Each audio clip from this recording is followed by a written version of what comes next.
Sports and Things may contain language not suitable for all audiences. Discretion is advised. Yeah, we got the vibe on deck, bro. Four dope brothers talking sports, so let's go. If you could just imagine some dudes into music get together to talk trash about whose teams is losing. So here we go. D. Turner, John Lane, Trey Ely, J. Hill, the MVP, according to his theory. So now what? They got their mics and gizmos. Podcast rapper for DC, what it is, Mo. This is Sports and Things, a podcast of four musician friends from the DMV who go in depth on sports, music, and entertainment topics of the week, featuring John Lane, Trey Ely, Jay Hill, and your host, Dennis Turner. And welcome to Sports and Things, everybody. I'm your host, Dennis Turner. With me, I have the fellas, John Lane, Trey Ely, and Jay Hill. What up, fellas? Yo. Yeah. No claps today? What up? No claps? Okay. What up? He didn't do the claps. Do you want our teams have gotten clapped enough. That's all the clapping. Oh, damn. Whoa, hey, wait God, a minute. dang. Wait a minute. And it's not even 5 seconds in. Okay. All right. Okay. This is the podcast. No pause. Shut up. This is the podcast. We're artists and musicians who love to talk sports. And we've been off, 3 weeks? 3 weeks. It's been 3 weeks. Me and John just got back from touring United States with Odyssey and Good Company. You gonna clap for that, kid? Yeah. I like that. We can clap for that. Yeah, we can clap for that. All right. Now. Before we get into everything else, I want to welcome our guest, Grant Mitchell from the Full Command Podcast.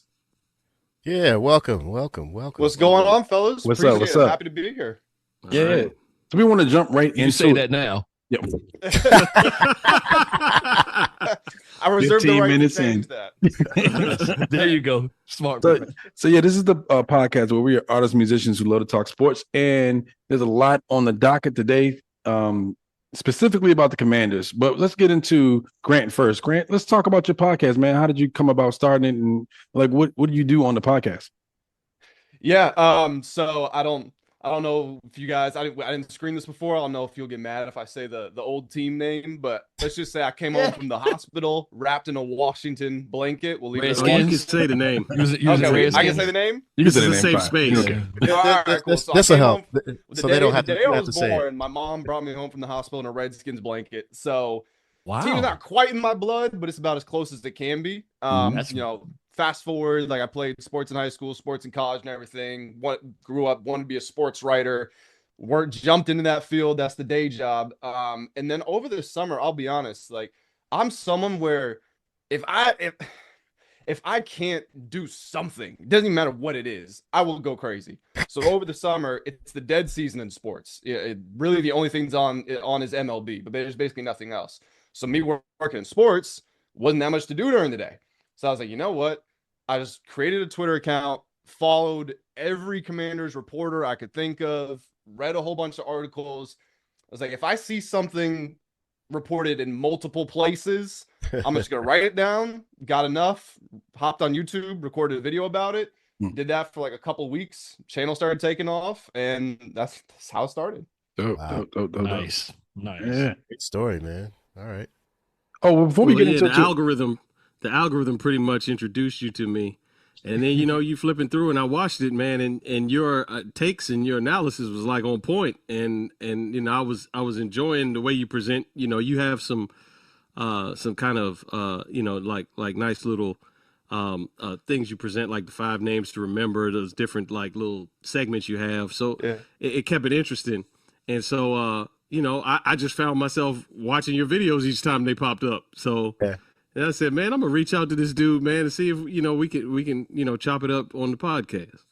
Shout out to Trey. It's not every day. It's not every day you get a DM from someone with a flute in the picture. So like,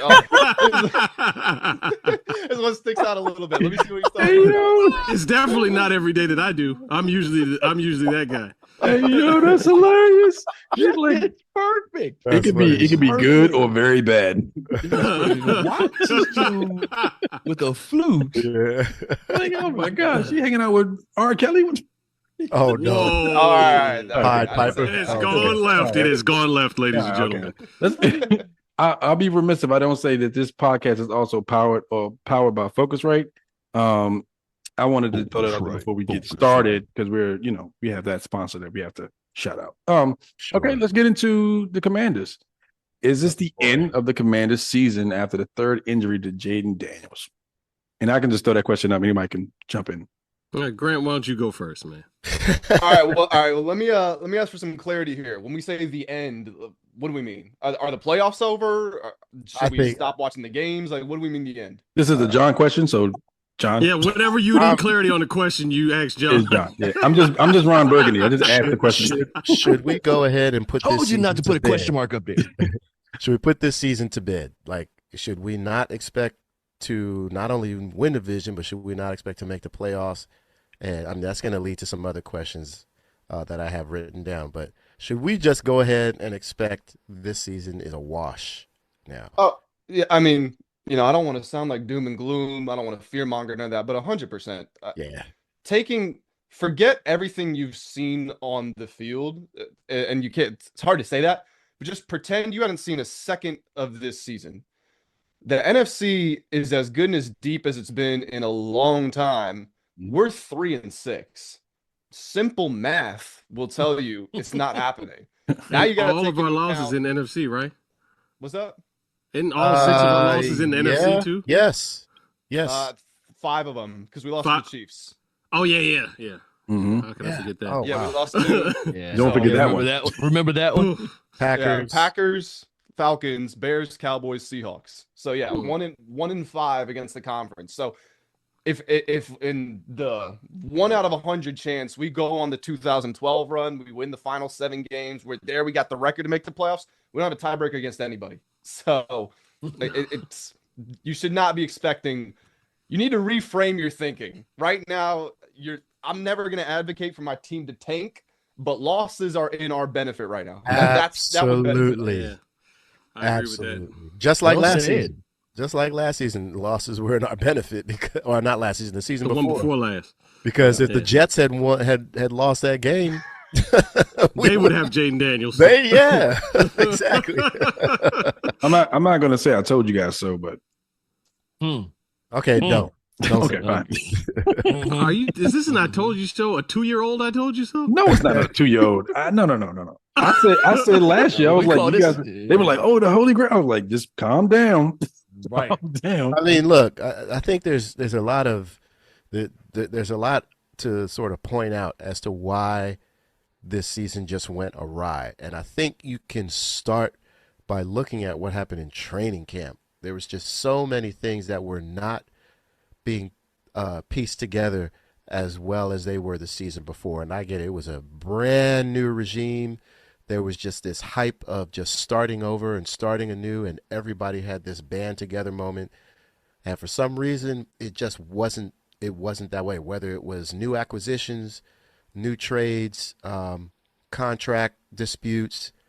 I don't know what it was, but the offense was not practicing all that much in training camp. The defense just looked scatterbrained, and then you just got like all these injuries to add on to it. So it's hard to pinpoint what the actual issue is, but the bottom line is, with so many things going wrong with this team, this season's a wash, man. We just have to put this shit to bed and just tank for the draft. Before I go real quick, hey, Jay, your door is kind of creepy, man. I think the Blair Witch is in your backyard. It's like something back there, man. Yeah. Is that Alicia? Oh, No, I'm asking for real. Is that Alicia? No, it's a TV. It's a TV. No, because I saw a figure go by. Cut. Can we start the podcast over? That wasn't the worst thing you could have said. That wasn't that bad. Thank you, Dennis. Like, is that your mother? No, I'm just. Is that your wife? Ain't much better. God, she lives there, so it makes it Right. Oh, what are we talking about, Lord Jesus? It's reflective. What are we talking about? Anyway.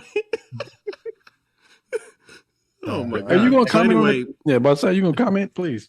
So the season, this season is definitely a wash. I mean, Grant made all the points about our record within the conference. We beat, mathematically all kind of things are possible, but realistically we don't have any tiebreakers. So that math people would have to, everyone would have to tank for it to work. Like they'd have to do it on purpose. Yeah. It's not going to work out.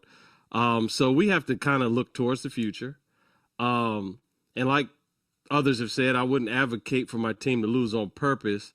I think we have a topic coming up that about what should happen with JD when he comes back from injury. That kind of plays into this. Is this a developmental period? Is this what do we do with the rest of the season? You know, so but we ain't going to no playoffs. Come on. I think Cue Jim Mora.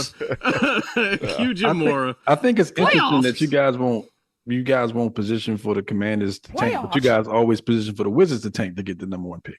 Because they're going to tank anyway. Yeah. The Wizards going to tank They're either not way. even Well, tanking. They're just trash. They're gonna not pre-tank? good. That's the difference. They pre-tanked. That Yeah, is- they that pre-tanked. is- that is the difference. I'm writing that down. They tanked in preseason. That's pre-tank. Hey, yeah. Yo, Wizards pre-tank. Okay. pre-tanking. If you thinking they about already tanking, got somebody sitting at the lottery table waiting right now. Yo, when y'all open the doors to the public, Yeah, he's Can I just just camping leave out it? with a tent. He's just in there. Camping out. Yeah. That's all right, let's move on. Do you blame Dan Quinn for leaving JD in the game late? Yes. Simple answer. Simple think- question. Ryan No. Clark doesn't. Ryan Clark doesn't No. think so. Oh, okay. Apparently Jay Hill doesn't think so. All I don't right. think so Right. either, honestly. right, right. Really? All right, Um, go ahead. I'll Explain tell you why yourself. though. I'll tell you because players should play. Like I was explaining this to a homie that came to the show we did at Pearl Street the other day. He said the same thing, and I was like, if it was Michael Jordan, he would want to play. Like Michael, even if they lose him, Michael Jordan want to play. Yeah, but And if- Michael Jordan's never been in that position. So Well, he can't- lost. It's a No, difference, where he's man. getting blown out. You When he's got getting to play blown the out. gladiator sport. Michael Jordan's got blown out before. Like he was getting his ass roasted in '86, I've never 87. seen a time. Yeah. But that But was this- before his prime. On the Two Wizards, words: he got- Detroit Pistons. That was he got- before he his got blown out prime, on the though. Wizards too. I'm not saying it's not. That's after his prime.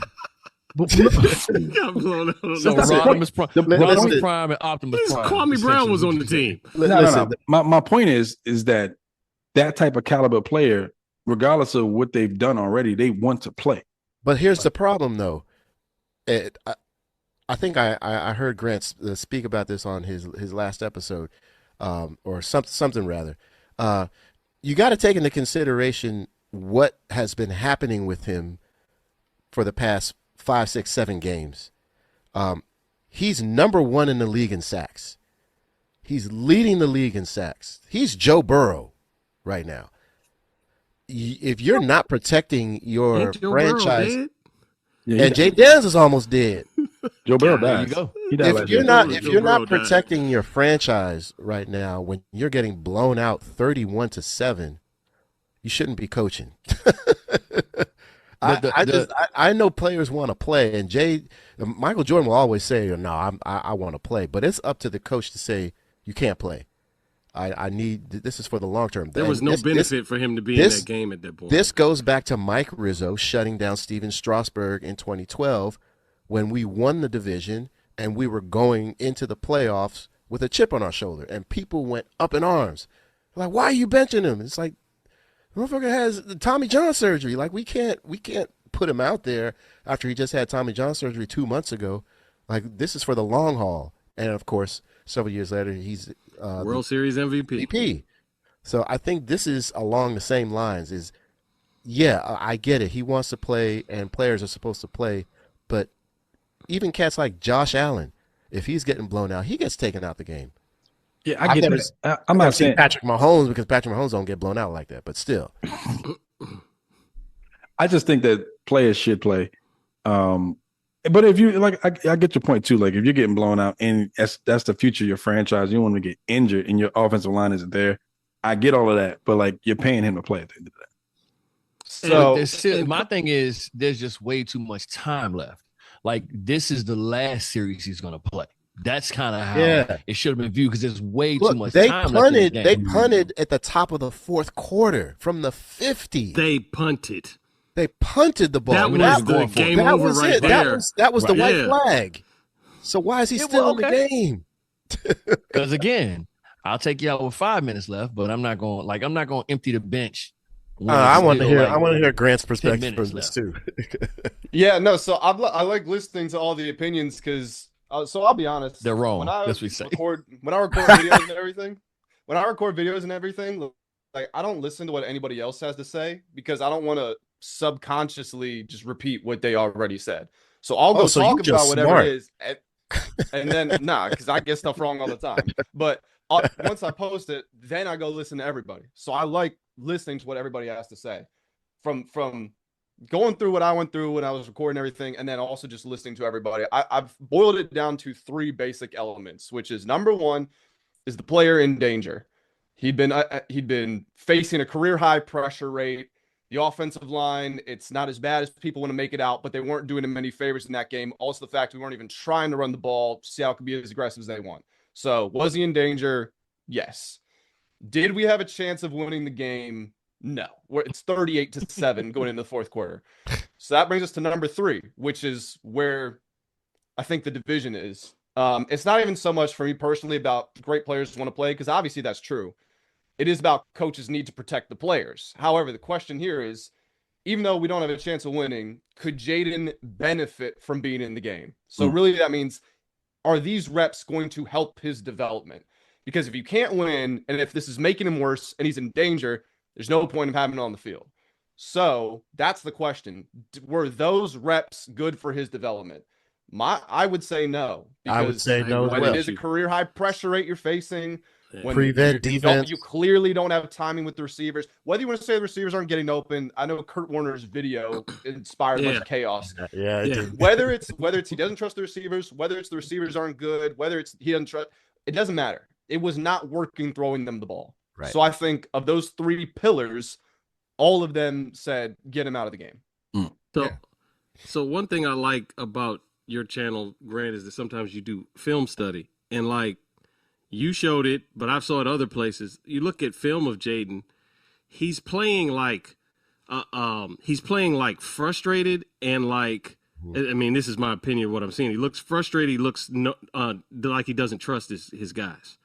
He's trying to take the ball down and That's run. why you take him out of the game. He's got checkdowns open. He's like, man, forget him. That's why you take him out, because the dude is frustrated. He's like Kobe early in his career. He's like, I'm going to do this. It's going to be me. Like he's in this like kind of he's in this weird space right now where he's trying to do it all. Yeah. Why do you leave him in the game in that situation? What'd you say, Jay? He said soft. You know, you gotta do the whole soft. Oh, Kobe. Soft. Yeah. I'm staying in the game, that's Jaden is like, soft. everybody out here soft. I'm going to do it myself. Like, he looks like he's trying to put the whole thing on his shoulders. He is. That sounds like and Willie you're Beeman. down 38-7. You going to let this man run out there and kill himself? That's what he like, did. You like, bro, against sit the down and Falcons. calm down. Just chill That's out. what he did against the Falcons last Like, year. it's either gonna be you or it's gonna be me. It ain't gonna be me. That's Willie Beeman right there. So the defense I'll give Dan Quinn, and I'm not on Dan Quinn's side in this argument, but the play where Jaden got injured, it's an RPO. Jaden has been awful. And like, I love Jaden. I said this in my video today.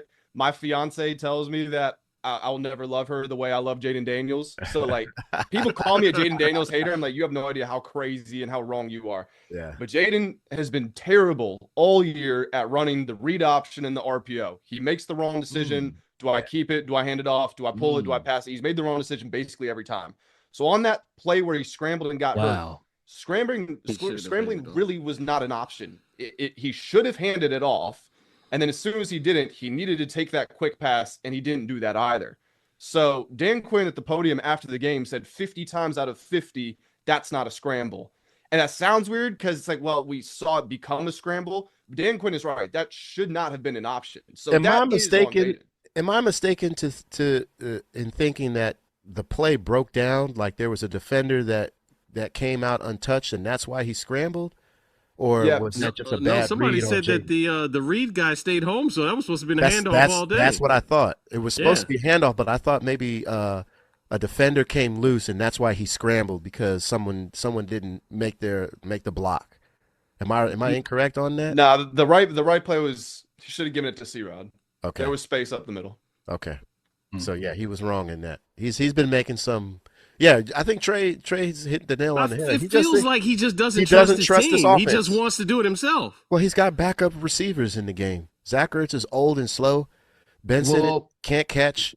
What if it's not? What if it? Okay, not saying it's not that. What if that's part of it, and part of it is he's frustrated because teams can now scheme for him where they couldn't scheme for him as much in his rookie season. So he hasn't figured out how to read these defenses to the Brady level, which I know is high as hell, but you know what I mean? Like, what if that's it? And that's why he doesn't. So, Jay, that's why it's trust himself as opposed to trusting his receivers as well.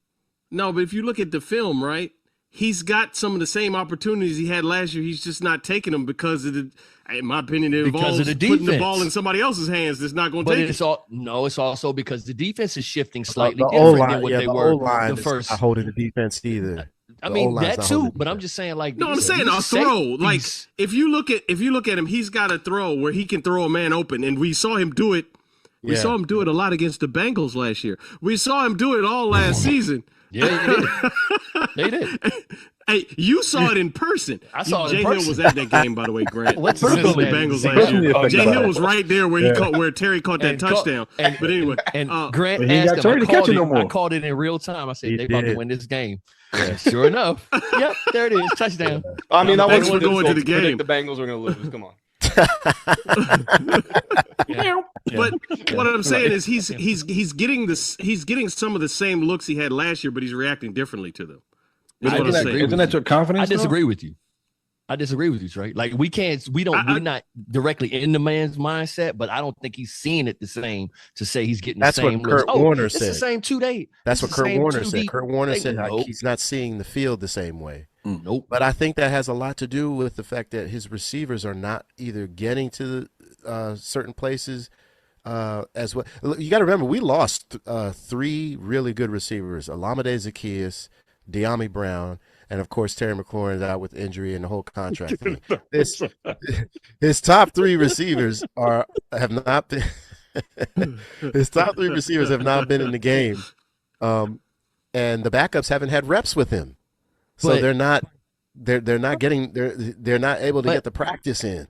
The other note, he could be in his head because of injuries this season as well. Like, he could, for sure. He's probably scared. He could be. Hey, there it is, playing scared. He's scared. But we'll never know because he'll I never also admit believe that. the sophomore slump is real too. Like, what I'm saying is, like, when you come in as a rookie, I said this in Slack today, but for the sake of the podcast, when you come in as a rookie, your expectations are like, we're trying to see what the guy's going to do. He can play fast, loose. He can just do his thing.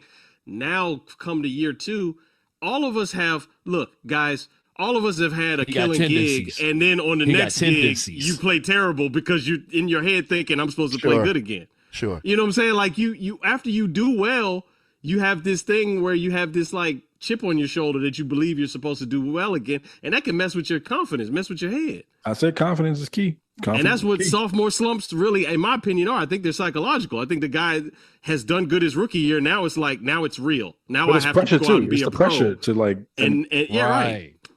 In my opinion, everything I know about Jaden, I've never spoken to Jaden, but everything I've heard about him over the summer, it was a story that he turned down endorsement deals because he didn't want to miss a day of practice, right? Mm-hmm. You listen to Zach Ertz. Zach Ertz always says, Jaden hates it when I take the veteran rest days. Yeah. Terry says, I usually stay after practice with Jaden every day.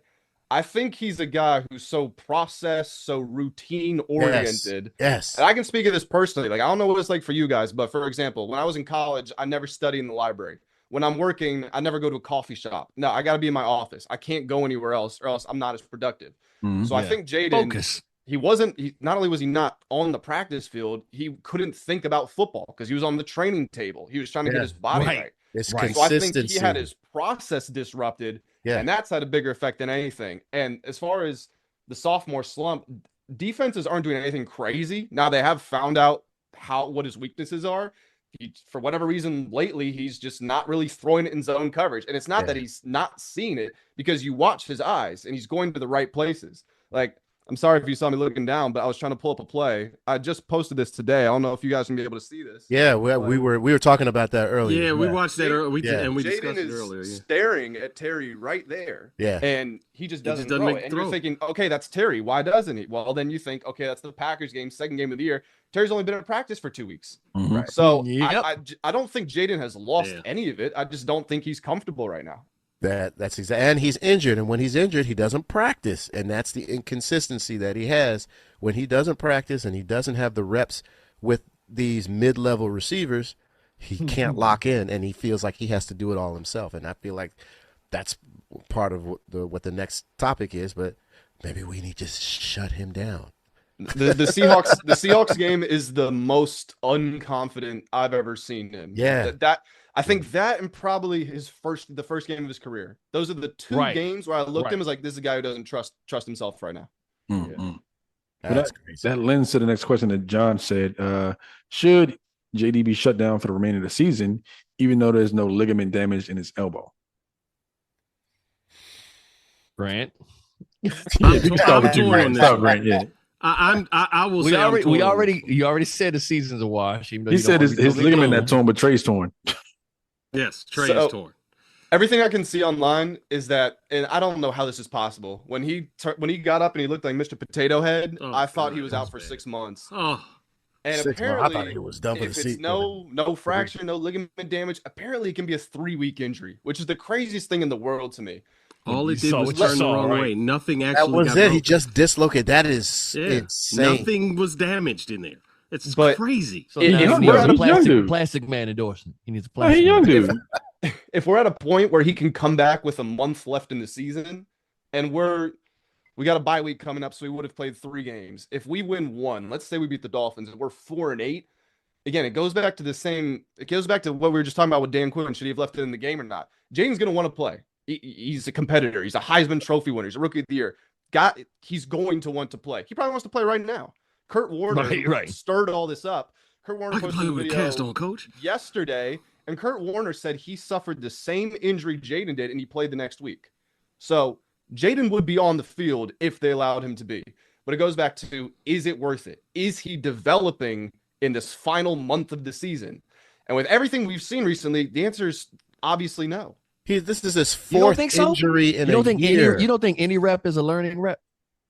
With what's happened, if I'm picking up from where we left off, which is the offense had scored 7 points in well, I mean, he didn't play the Chiefs game, but the offense had scored 7 points in In 6 9 quarters? Right. Oh, Okay. And he just faced a career high How is that pressure rate. helpful? We can't run How- the ball. He's not working with these receivers. It's practice squad guys. I don't think he's developing off of that, especially if the injury thing is a real concern. I don't know if you guys have ever suffered injuries before, but imagine you got a bum left knee, a bum right hamstring, and a broken elbow, and you're trying to go Right. play football. Mm. Well, that we suffer injuries and we still got to play. We got to play our instruments. I'm 50 years old, man. I got a bad back and I got some bad knees. I still got to go out there and play the drum. So John almost died on tour. He was basically, we were out one day. He was Yeah, like, no, "John, you I okay?" John was like, "Oh God." I was like, I was. Is he man, dying? I was on my last leg, man. And we know Ralph is pre-dead, so you know that's. Right. Oh wow, Ralph just caught a stray. I'm writing that one down. Ralph is pre-dead. I just talked to him. It's fine. God damn. It's fine. Pre-dead is crazy, bro. Pre-dead. Wow. I mean, I'm not gonna say I completely disagree with Grant, but I do. I just see that like this is one of those. Anytime you're on the field, you have the opportunity to learn something. Not to say you can't learn with a headset on. That's not at all what this is saying. But you're not getting the real time reps, even if it's not with quote unquote your guys, because like you say, basically playing with second string. But this You seeing defenses in first person view, real time, like, okay, so now in the off season I can let me figure out this one. Okay, I mean, that's how I'm looking at it. But is it worth Yes. it though? Is it worth it? Right. That's the thing. Is it Like, right? But yeah, because if he goes 'cause out there Jay and Hill starts is the- scrambling like crazy, Jay again, Hill then is we're the like, president of Jay Hill is the president of the don't play in the preseason fan club. Like it's just preseason. But that's how you get your reps. And Jaden Daniels didn't throw a single pass in preseason. He just ran. And that should have been the red flag to say, oh, this is what this motherfucker going to do for the rest of the season. Okay, I get it, because Terry wasn't in that game. Hey, literally, that is crazy. If he just ran in preseason, now in regular season, he's just running. That's all he's doing. It's like, oh, he's not passing? Okay, I guess this is what we're going to expect for the remainder of the season. Yeah, they say we're the number one running team in the league, but it's like kind of not the way we wanted it to be. No, that's not how we wanted that to happen. No. I'm surprised you didn't make a Lamar Jackson reference, Trey. Usually, at this point, it would have been a Lamar Jackson reference. A running quarterback? Yeah. Man, you saw what Lamar Jackson did last week? I don't know. That's what we're trying to tell you. He did this last year. That's what we're trying to tell you. We're trying to. He threw 40 touchdowns. That's what I'm saying. Yo, he was in the pocket last year, man. Carving defenses up, right, Jay? No, he was running too. He ran. He was carving defenses up and he was running. He was running and throwing the ball, and you was like, he's a running back. I'm like, shut up. Yeah, but he threw 40 touchdowns last year, man. He was proving to people like Trey. He's like, I can throw the ball. Now, next year, James got to do the same thing. Now he got to prove he can throw the ball. All right. Who's to blame for the poor defense of the Commanders? The defense? Mr. Joseph. He said Mr. Joseph.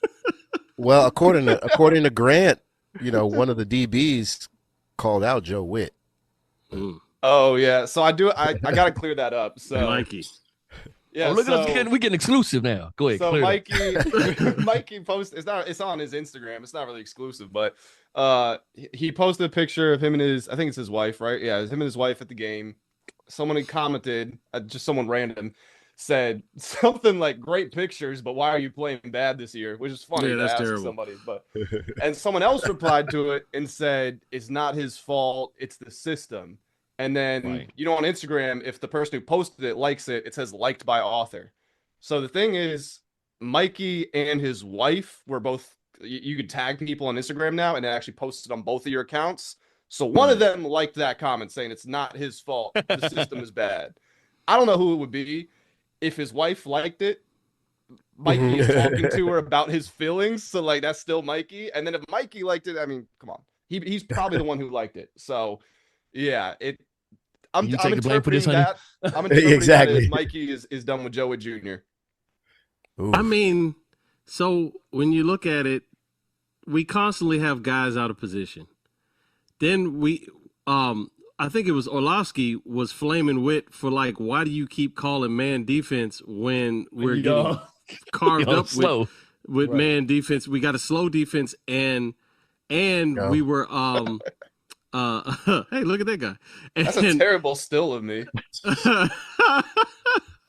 He looked like he's about to spit some game as you bring it closer. How's that? Is that better? Sorry. The terrible still. Damn, is this what I look like? I'm trying. I'm trying to find a good. There we go. Is that better? Is that better? And he's running his man defense with all these guys hurt and all this type of stuff. So it's like there's some questions out on Joe Witt Jr. that don't have good answers. You know what I'm saying? There's some questions out on him that don't have good answers. Why does he keep sticking to this man coverage that's not working? Well, so I'll run this by you guys because I want your take on it. So Joe Witt Jr. First, I think one mistake they made is they telegraphed what they're going to do all the training camp. Every single press conference, Dan Quinn and Joe Witt Jr., cover one man. That's what we're doing. So there wasn't really an element of surprise. They were Superman heavy. Why do you say that? It didn't work. They went super zone heavy. It didn't work. They were blitzing. It didn't work. They stopped blitzing. It didn't work. So this is where I get frustrated with sometimes when people say, "Oh, it's a scheme issue." He has tried every scheme you could possibly think of. Nothing has worked. So back to my answer. It's the defense's fault for the bad defense. Hey, hold up, Grant. Hey, Grant brought up a point. I want to say something to John. John, check your memory, right? What were we pissed about at Joe Witt last season, at the end of the season, against the Eagles? I'm trying to remember now. There was a few things. Going to the podium, running his mouth about hurting Jalen Hurts, yes, remember? Yes. So, look, we ended last season being mad at Joe Witt for talking too much. Yes, he does talk a lot. And the Grant for full disclosure to everyone listening to this, all two of you, Grant, and we have not discussed this before. And he just brought up how Joe Witt was talking too much. Last season, John and I were going off about how this dude was, and Jay was defending him. I don't know if that was a Bengals ploy or I don't know what his angle was. but we were like, Joe Witt always talking. He's always saying stuff that's giving bulletin board material to the other team. Yeah. And, Grant just says, hey, we're going to put our scheme out in front of everybody like we're that good. Sounds like Joe Witt is a snitch. He's a snitch. That's the title. Joe Witt is a snitch. Joe Witt is a snitch. Joe Witt's a fence. Hey, we might get some clicks off of that title. That should be the title. I got it. Joe Witt is a snitch. Right. He's Micah. He's Micah. Oh my gosh. Not Micah Parsons. There's another Micah. No, it's another Micah. I thought you were talking about Micah on his podcast. But no. No, we have a friend named Micah who actually is a Cowboys fan. So and he actually admitted to being a snitch. Actually a snitch. He said he said something. Yeah. He said something like 4 seasons ago. And he was like, "We can't have him on the show ever again." I was like, "God damn!" He hasn't been back since. He hasn't been back. He hasn't been back. I seen him motherfucker like twice. He was like, "What's up?" I'm like, but Can't talk to you. Can't talk to you, bro. What's up? Snitches got stitches. I can't be next to you, bro. Start hiding your face from him. Like, hey, what all right, let's move on. Can we compare the Commanders to the Bengals? Oh, 100%. We are the NFC version of the Bengals right now. Poor defense. Quarterback is Heisman Trophy from LSU. Heisman Trophy went from LSU, who's injury prone and can't stay healthy during the season. I mean, last season he was, missed a few games, but the injury prone thing is questionable. Only because that's my quarterback. Only because if you're not getting hit that much, you might not have injuries. So that goes back to offensive line setup. What do you mean, Mike? He's no Mike. I'm injury prone because I get hit all the time. It's not like these are non-contact injuries. These are injuries because these are contact injuries. He's talking like Joe Burrow got tennis elbow. Non-contact. You said what is? The torn UCL was non-contact. There you go. Thank you. Oh, where was that? It was in his wrist, right? Right here. Yeah. Yeah, that was non-contact, Jay. He threw the ball and he couldn't hold a football after that. Meow. Too much time on Pornhub. That's what it is. Oh, maybe that. You said too much time. What? Nothing. I mean, the Bengals and Commanders, man, I think the only difference is the fact that the Bengals haven't won a Super Bowl, but they've been to the Super Bowl. They're very close to getting into the playoffs, but their defense just keeps them out. And the Commanders haven't had a stout defense since Greg Williams. Yeah, I can't think of a since time. Greg Williams, man. Yeah, Greg Williams was the last time we had a really stout defense. Yeah. It's Sean Taylor days. It's like the ghost. Like we lost Sean Taylor, and the spirit of defense has left our franchise. Sean Taylor, Champ Bailey, London Fletcher. I mean that whole camp. I really think that this is going to be Josh Harris is probably going to say we need some new coordinators. I mean, we know Cliff Kingsbury's probably not going to be back. He's probably going to he's going to be a coach of some Ohio team. I see that. But it's going to be time to switch out coordinators. I don't think they're going to wait long in that respect. And I do think the Bengals are probably going to have to do the same. Y'all have got to get somebody in there to build up a defense. They overdue. They lost Lou. They lost Lou, and they lost. But the Bengals have a problem now where all the players want to leave. Like it's coming out like all the players are trying to get out. Except Trey Hendrickson. Well, no, he wants to leave. He just got paid. They said no. He can't leave now. They said no. Yeah, they said you ain't leaving. If you leave, this is like what's his name in Cleveland? Damn, I don't Myles Garrett. It's like Miles. Like I don't want to play for y'all. Shut up all that complaining. You got your money. Okay, I can wear the jersey a couple more games, I guess. $300 million make you wear 300 more minutes. I guess. Keep these jerseys right. Okay. I guess I'll watch. $300 million will give you 300 million games. I'm not gonna wash this jersey. It's fine. With the same jersey. So are Bengals fans genuinely upset with their defensive coordinators? Do they think that's the problem? To a degree, yes, because in the game of a shootout, it's usually the offense can hang, and then it's like, well, we gave up that last play, like we saw against Washington. Like we see against, you see, but see it. What did Jamar say? But it's also one play, one stop, one stop. You got to make one stop, and they couldn't. One stop, and then the same thing goes to, before you get to your point, the same thing goes to, they make dumb mistakes, like against Kansas City when they were in the championship. He hits your boy out of bounds. Yeah. Why would you do that? That's discipline. Why would you do that? And put them in field goal range, they win. There you go. So, yeah. I mean, they're not perfect and nobody's perfect. Part of that, I would assume, by the way, is it's the fourth quarter trying to stop a game-winning drive. Like, they're obviously going to be juiced up, maybe stepped a little over the line. But when they went to the Super Bowl, I think the Bengals might have been top 5 in scoring defense, top 10 maybe. Yeah. They had a great year on defense. Mm-hmm. They lost the players that were there. They got worse. They fired their DC, who goes to Indy. Indy doesn't have a lot of defensive talent, but they're top half. Sauce Gardner now. Right. Now they have Sauce Gardner. It's different now. But they had a top defense there. So they go to college. They get Al Golden from Notre Dame. Notre Dame had top 2 defense in college football. I think you fired a really good defensive coordinator, hired a really good defensive coordinator, and it's just the players that suck. Yeah, I mean that's the same formula. It sounds like, right? Same commander.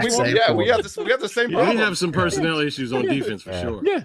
Oh yeah, for sure. It's terrible. So, yeah. Moving on. Well, yeah. Shamar Stewart, your first round pick, has 2 tackles in week 10. That's the problem. That's sad. Damn. Bad. 2 tackles. Yeah. 2 tackles, no sacks, no fumbles, nothing. 2 tackles. He ain't done nothing. Absolutely nothing. God dang. I'm gonna move on to the next question. I was gonna read off Lamar's stats for trade, but I'm not gonna do that. You can go. He's 14-1. That's almost 14 touchdowns, 1 interception. Hold on. Wait. Why are we still having the Lamar argument? Because you said he was a running back. I joked about that, but I've been said Lamar can ball. You double down on that every week. Yeah, you did. What you talking about? Wait. Hold. I didn't say Lamar can ball. No, I didn't say you said Lamar ball. You didn't say Lamar. You said Lamar could run. LeVar ball. You gonna act like this in front of company? In front of company, bro. Now that your boy's on here, you're not going. Every week that man conversation came up, he was like, he's a running back playing. Pull up the slack. Pull up the slack. Running back. Yeah, he's running back. Go look at the stats. Because he's a Baltimore Raisin. So yes, I do. I mean, I got stuff to say, but in reality. But in reality, we all know Lamar can ball. I was mad when he didn't get the MVP last season over Josh. You were. I was. That. You were. Josh didn't deserve that. Josh didn't. I said that was Lamar's award. Right. He did not, Grant. He did not. That should have been Lamar, man. I mean, I hate to make it a race issue, but I feel like this is the same reason why they traded Doug Williams to the Buccaneers after he was Super Bowl MVP. Oh, you about to trigger Jay now. I mean, but that's why Jay left. They traded Doug Williams and Jay Hill. They traded Doug Williams because they're like, no black quarterback can do that to a white quarterback. It's never happened again. Trade his ass. And they said, all right, you're going to the Buccaneers. And then I had the single tier. I had that, like the Native American? Right, I had the single tier. Like this American. Guy? Yes. Chief Z. That's wild. Anyway, moving on. All right, well, moving Joe Witt to the press box, from the press box to the field, make a positive difference in the defense's performance. I think is he going in the game? Is he going to play? I think you have to earn. You have to earn press box status. Like, I know it's an overhead shot of the field, but when you're down on the field, you are. Look at me. I'm the captain. Look at me. He doesn't have anybody.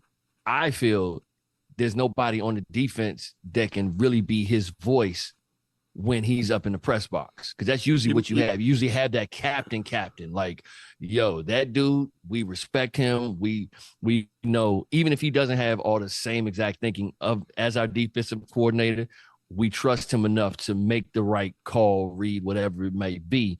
and we're good down here with him up in the press box. But you don't have anybody. So everybody's out there running around like, I don't know. I thought that was your assignment. No, that's you. Nope. It's Spider-Man meme. I compare Joe Witt Jr. being in the press box to Ron Rivera's response in the top of the third quarter when we were getting blasted by the Chicago Bears, where he said, I let them talk about it. Yeah. I just work it out. What did you say to them at halftime? I let them talk. I didn't say anything. Yeah. I feel like if there's no thanks, interaction, right? If there's no interactive contact with your players, like if your players are making boneheaded mistakes, like Marshawn Lattimore, who's just grabby because he can't stand toe to toe with AJ Brown or Smith and Jigba, like you got to say something to him. You got to say. I got a follow-up question. No spokesperson. Are you saying somebody has to slap Quan Martin in the back of the head? Wait, that's somebody needs to be down there to do that. If your defensive coordinator is in the box, he can't go down to the field? No, there's no time. You got to hop on the elevator. 4 quarters. Up and down. He gonna need to call in plays in the elevator. Listen. By the time the defense gets off the field, there's going to be a 3 and out. He's going to be coming down the elevator. Josh Harris did it. Josh Harris did it on Sunday night. Y'all see Josh Harris? They showed him in the booth. And then, like 5 seconds later, he was behind Dan Quinn like this. Yeah, he was standing like the Grim Reaper. That's what I'm saying. Like, if he can get down there, that's what Dennis is saying. Like, I'm saying, like, you give it to your assistant coordinator, and then you go down there and talk to your players. Like, you can get sending somebody down there. Let me get. You talking about sending somebody down there? No, I'm saying he can go down there himself. He can't because he has to call the play up there. Not when the offense is in the game. It'd be funny if the camera cuts he doesn't to the know booth how long the empty and offense the chair is spinning what around. if it's a 3 and out? Yeah, but I'm saying you got assistants to help you out. Still 3 quarters left. Yeah, I'm not saying that's he what got. I'm saying too. It's every play. I don't think it works like that, y'all. Why? Like your desk is set up and you permanently stuck up there. Basically, yes. Bro, you guys think that there's there's all this time in the world for him to just get up and go downstairs. I do this TV commercial break. Josh Harris did it. He's not, bro. He's getting ready. He's scheming for the next defensive stance. I get that. But what I'm saying is before Joe Witt Jr. was hired. Hold on. Before Joe Witt Jr. was the halftime is different. Before Joe Witt Jr. was hired, he was asked as an assistant in Dallas. They said, what do you say to your players after they get an interception? He's like, well, when they get an interception, I don't say shit to them. I'm already thinking about what they have to do on the next play. I'm thinking 2 steps ahead.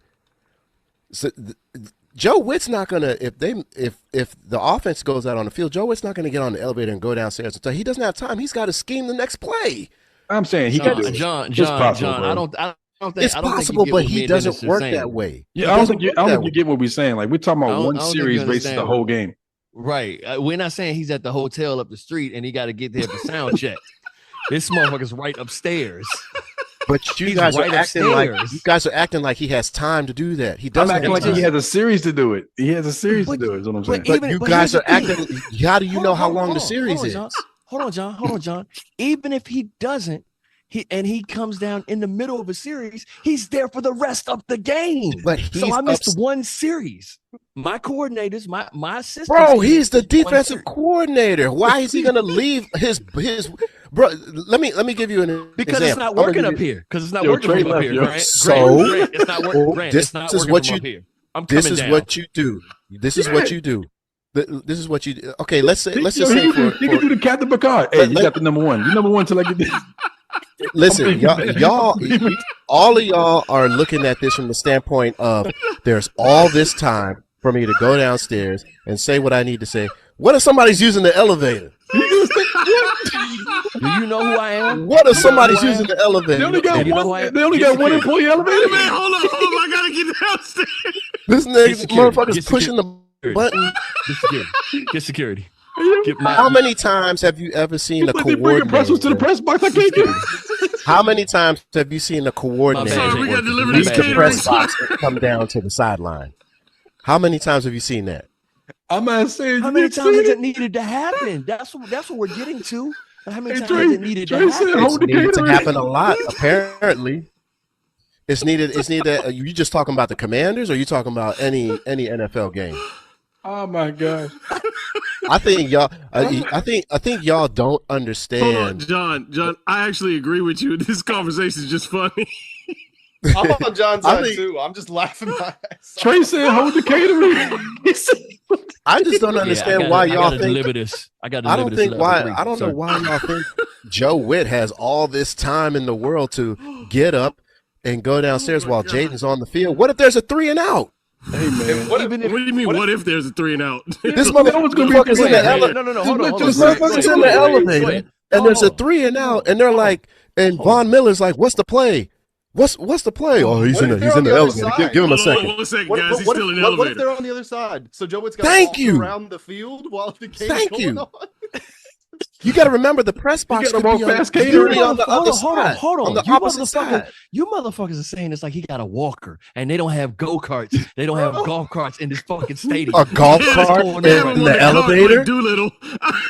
I'm not gonna lie. A golf cart in the elevator? I'm not gonna lie. If we're on offense and I see Joe Witt in a golf cart riding behind the end zone, what are you talking about, Jay? Turning the game off.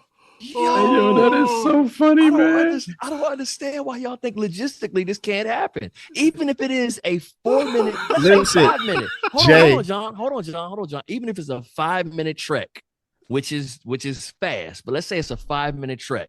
In that 5 minutes, you probably have about 3 minutes of football because there's a TV timeout, there's whatever else might be. They're like okay. Here's the thing. So it's a 5-minute trek. How long is the conversation you're going to have? And then you got 5 minutes to get back. Oh, I thought he was going to stay on the field. He's staying on the field. You stay down there. Yeah. We're not talking about Mikey, you suck. You should have been in position. Run back wait. He still got his own headset on. He just called him to play to the side of the field. Wait a minute, Grant, John. Did y'all think we meant he was running down to take a play and then go back up to his desk? That's what I originally thought. Hey, hey, Jay Hill. He's like, hey, y'all motherfuckers ain't shit. Jay Hill, that's the switch. I just wanted to say blitz. That's the switch that you make at halftime. No, Jay, we were talking about him just going out to the field and staying on the field. That's what you do at halftime. You can't do it between quarters. Put the camera in the box. Dennis said. That's what Dennis said. I didn't say go back up to the box. I just said come out of the box. No, we just said come out. We never say go back up. But you do that at halftime, not in between series. You do it at halftime. If we're down 21-0 in the first quarter, and I'm just you do it at halftime. Hey, if we down 21-0 in the first quarter, I'm walking my black ass down. Nah, man, that don't make sense. I got to put all my files together and shut the computer down. Dude, that would be the story of the game if he just showed up on the sideline. I'm going to call plays from my phone at this point. You do it at halftime, bro. I got a tablet for a reason. Yeah, I'm gonna call Tecmo Bowl plays. It's cool. It's These fools thought, Dennis, we said he was going back. No, not these fools, John. I left my drink upstairs. I just wanted to tell y'all. Y'all motherfuckers just weren't clear. Hey, yo, that's so hilarious. All right, let's move on. We spent like 20 minutes. What was the question? Well, I don't even know. Right. It was about Joe Witt moving down to the field. Would that improve the defense? Yeah. Nobody even answered the question. Wait, so he spoke about that today, actually. He spoke did. about that. He said that a couple of players had asked him to get down there. He said he was going to move down there after the first quarter. So he's going to move his desk down behind the blue tent. He's going to have a desk behind the blue tent. What if they pan to the sideline and he's sitting on the sideline with a desk? He's in the golf cart. He's in the golf cart. He's in the golf cart? On the sideline. That's how I go up and down the sideline. Banging on the desk. Like the camera operator. I'm just on that long track with the camera operator. I'm just going up and down. Go ahead, Grant. I'm sorry. That made me laugh. That's so funny. I'm trying to remember what I was even saying. So apparently a couple of players had asked him to make the move, which I thought was interesting because going back to what I was saying, like everybody who says the Joe Witt Jr. scheme, he's tried every scheme, doesn't work. So in my opinion, if we're blaming Joe Witt, it's because he's not teaching them well. Coaches are teachers. So on the practice field, he's not doing his job there. So when they say, hey, can you get out of the booth and come down here? That speaks to me still of bad teaching. Like, hey, I got to talk to you face to face. I'm not sure what's happening on display. I'm not sure what I'm supposed to do, blah, blah, blah, blah. So I think that just kind of confirms it's a huge communication issue more than anything. Yeah. And that's 6 days before the game. That's the so week. like, and that's not having that coach on the field. That's not having that player. Is what I that mean. to help Okay, so communication what's if the he's point there. of having Bobby Wagner then? Very good point. That's what I thought he would be, but he has not been. That's what I'm saying. Like, Hold that's on, why you Bobby got Wagner's still Wagner. running in from the sideline. We're waiting. See, Oh boy. I'm telling you, like Bobby Wagner's not been good. You take Bobby Wagner out, these communication issues, they would have multiplied by 10. That's why he's there. So I want to say something about the communication issues. Not disagreeing when we with you talk there. about scheme and maybe it being Joe Witt's fault, I don't know. Like Grant, you were talking about the actual football schemes, like zone coverage, cover one, whatever different things that he was running. But from a scheme perspective, how his scheme is executed as far as the communication, Oh yeah. maybe there's some, like, there was some hints. Maybe Quinn kind of told him, yo, you need to simplify some of that stuff. Maybe these guys aren't, like, whatever calls they have, whatever they're doing, it's just not good. Let's just say it's just think not about good. how embarrassing it should. I hope the players were embarrassed when Joe Witt Jr. had to go to the press conference after we've lost by 21 points in 3 straight weeks. He says, "Hey, I have to simplify the defense because that's 'Cause they not insulting getting to it. you. That's Your- offensive. Your coach Yeah. is telling you, hey, these plays that every NFL player knows how to run, you're Right, too right. stupid to figure out how to run it. So I That's got to dumb it down offensive. for you." That's offensive. But can you? I agree with that take, right? But at the same time, can you flip it on its head and say maybe the call outs and the communication method that Joe has designed into the defense is just ridiculous, and it's screwing them up because it's either too complicated or just not good. It's not a clear. Yeah, 100%. As a coach, again, you're a teacher, so it doesn't matter at all what you know. It matters what you can teach somebody. And Yeah, in this so case, if it's your it's- players. Yeah, if his call outs aren't clear, if they're not good, Right. the way he teaches them to communicate is not a good, effective way. So when they hear something, they misunderstand it, or like it's not. You know, I we totally don't- agree. That's we don't usually get like the commentators are typically offensive based or like QBs for the most part. So they always break down exactly what a QB is saying. Nobody ever does that for the defense.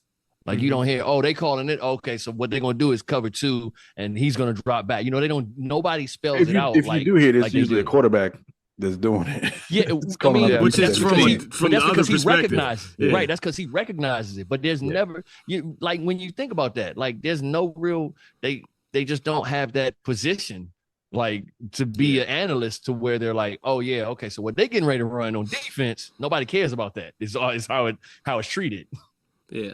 So is Joe Witt's communication scheme like unnecessarily complicated, or something like that? I think that goes to Grant's point too, and like the point I was making about it being something that you implement during the week, not the weekend. Like that's stuff you got to implement during the week, and if it's not working during the week, it's not going to work on the weekend. Is Joe Witt the Eric Bieniemy of the defense? Oh God, why did you bring him up? I tried to forget about Eric Bieniemy. Personally, I say no because Joe Witt Jr., the players are not executing, and that could be stemmed to his fault. Communication, whatever, being bad at the practice field could be his fault. But Bieniemy never had a hope of succeeding. Like Joe Witt, That dude was trash. The plays are correct. He is Good Lord, trying to Bieniemy was adjust. trash. It's It's not not happening. execution. There's no Yeah. execution. Yeah, I mean, like so you look back at the film, right? So how is he so good in situations KC? Where He wasn't even calling Quan- plays. He was an offensive coordinator who didn't call My plays. bad, Trey. My bad. Yeah, Trey. he wasn't the offensive coordinator. It was Andy Reid. Yeah. We talked about that on here. Yeah, we did. It was Andy Reid. It wasn't him.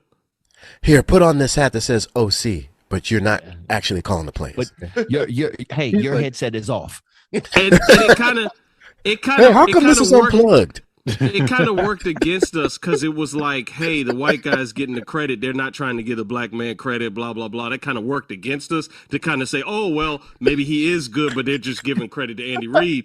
No, that wasn't what happened. I attribute that to like when you give your kid Bieniemy a controller, sucks. but you don't turn it on. That's You what play video happened. games.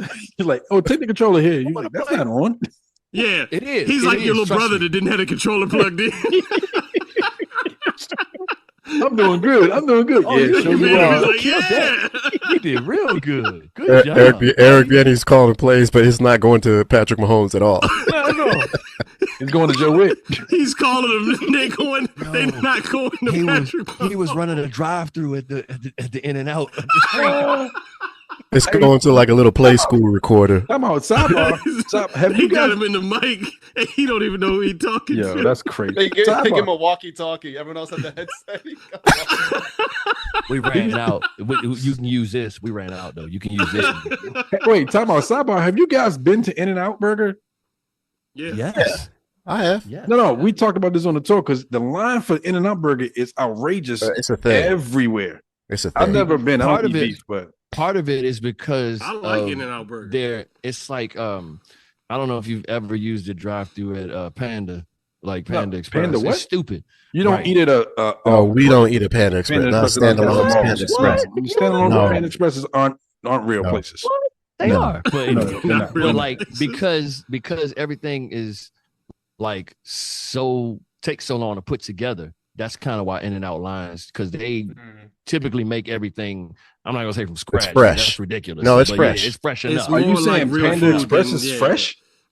No, I'm saying Panda Express. They keep the orange chicken No. all the way on the other side of the restaurant, so they got to walk and get it. The fact that you creates eat a a line. standalone Panda Express scares me a little bit. Yeah. That's my son. That's scary. my son. Okay, I don't okay. need it. Okay. You feed your kids that? That boy, Hey, 25 his son years is his old. dog. Yep. That boy, right. 25. Right. Exactly, John. His son is his dog. That's All right, let's what it move is. on. What's the silver lining for the season for the Commanders, if there is any? I'll get back to you. We're not the Cowboys. Oh, Well, that's one. we What don't you have got, that. That's my silver lining. We don't got that. 'Cause Dak- Listen, I was at the grocery store today I was wearing this Commander's hat, and as I was coming out of the aisle, I almost ran into a guy with a cart who had a Cowboys hat, and we both stopped and we froze and we looked at each other, and he was like, "Man, I can't even say nothing, man, because we suck too." I thought you were gonna say they did the Spider-Man joint. Like, oh, you. Hey, Basically, that's what we did.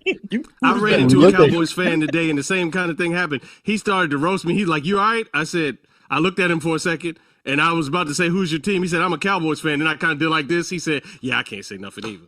Yeah. He was like, "Man, we suck, man. I can't say nothing to you." He's like, "We suck too." And he goes, Self-awareness. he said, "We suck, man, but we're healthy. That's the thing that sucks about us. We're healthy. We suck. So, Y'all are injured and you suck, but we're healthy and we suck." Silver lining is the Cowboys suck. Yeah, that's No, it.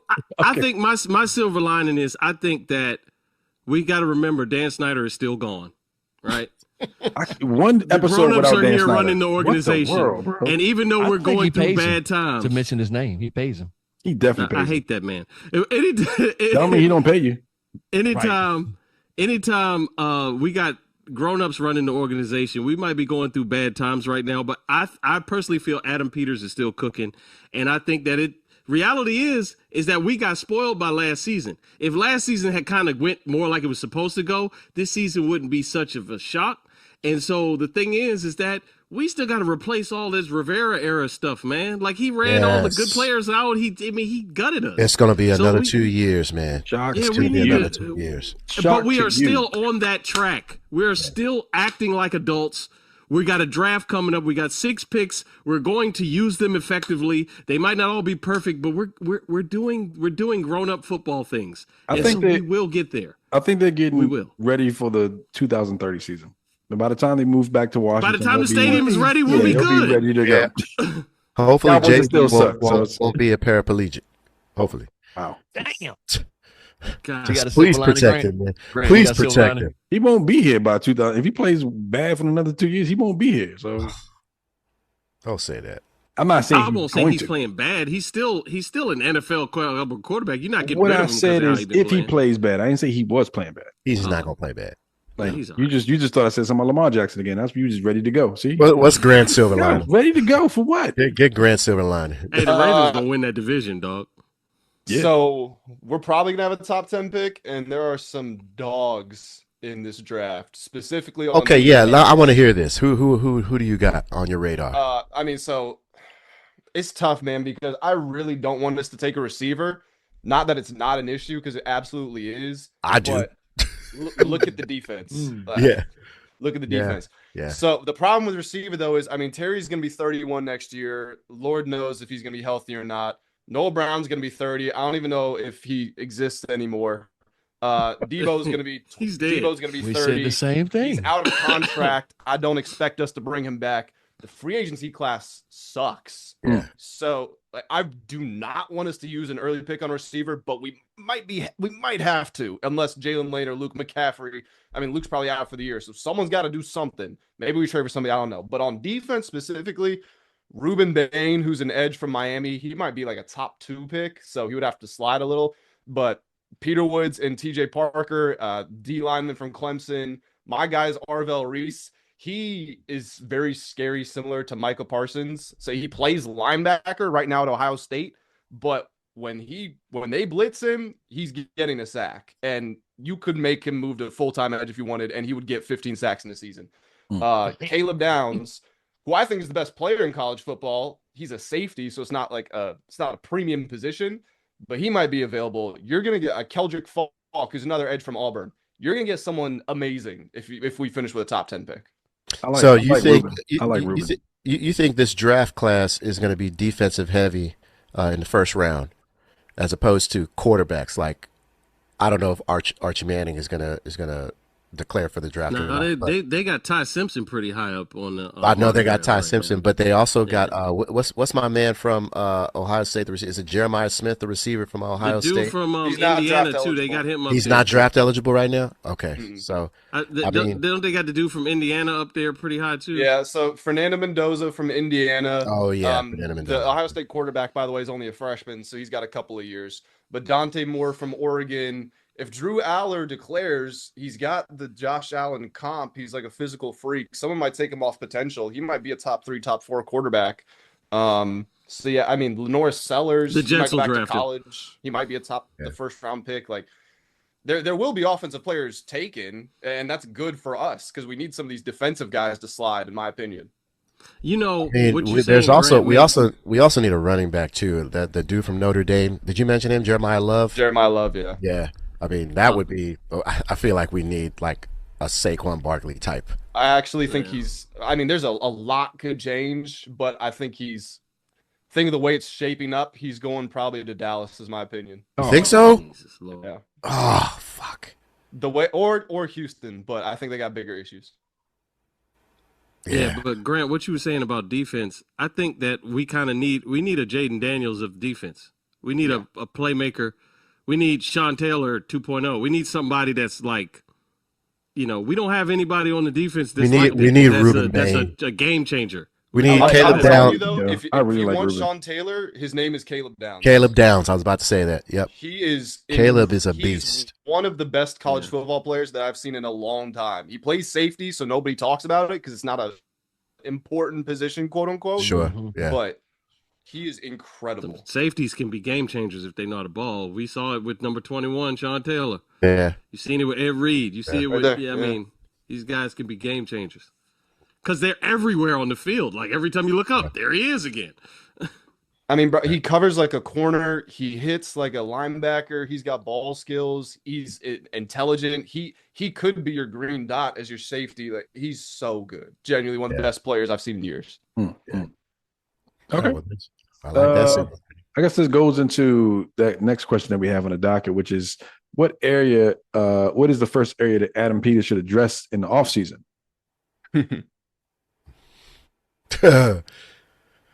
Ooh.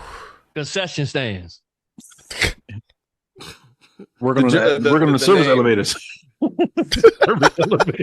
Golf carts. Yeah, we're The going to glizzy service prices. Golf carts. Yeah. service elevators. We need a slide like from Wild World that goes from the top all the way down to the bottom. They're closing it down, so they could just take one of the slides There up, you go. move it over to. Oh, Good, you yeah. can. We're closing Six Flags. Yeah.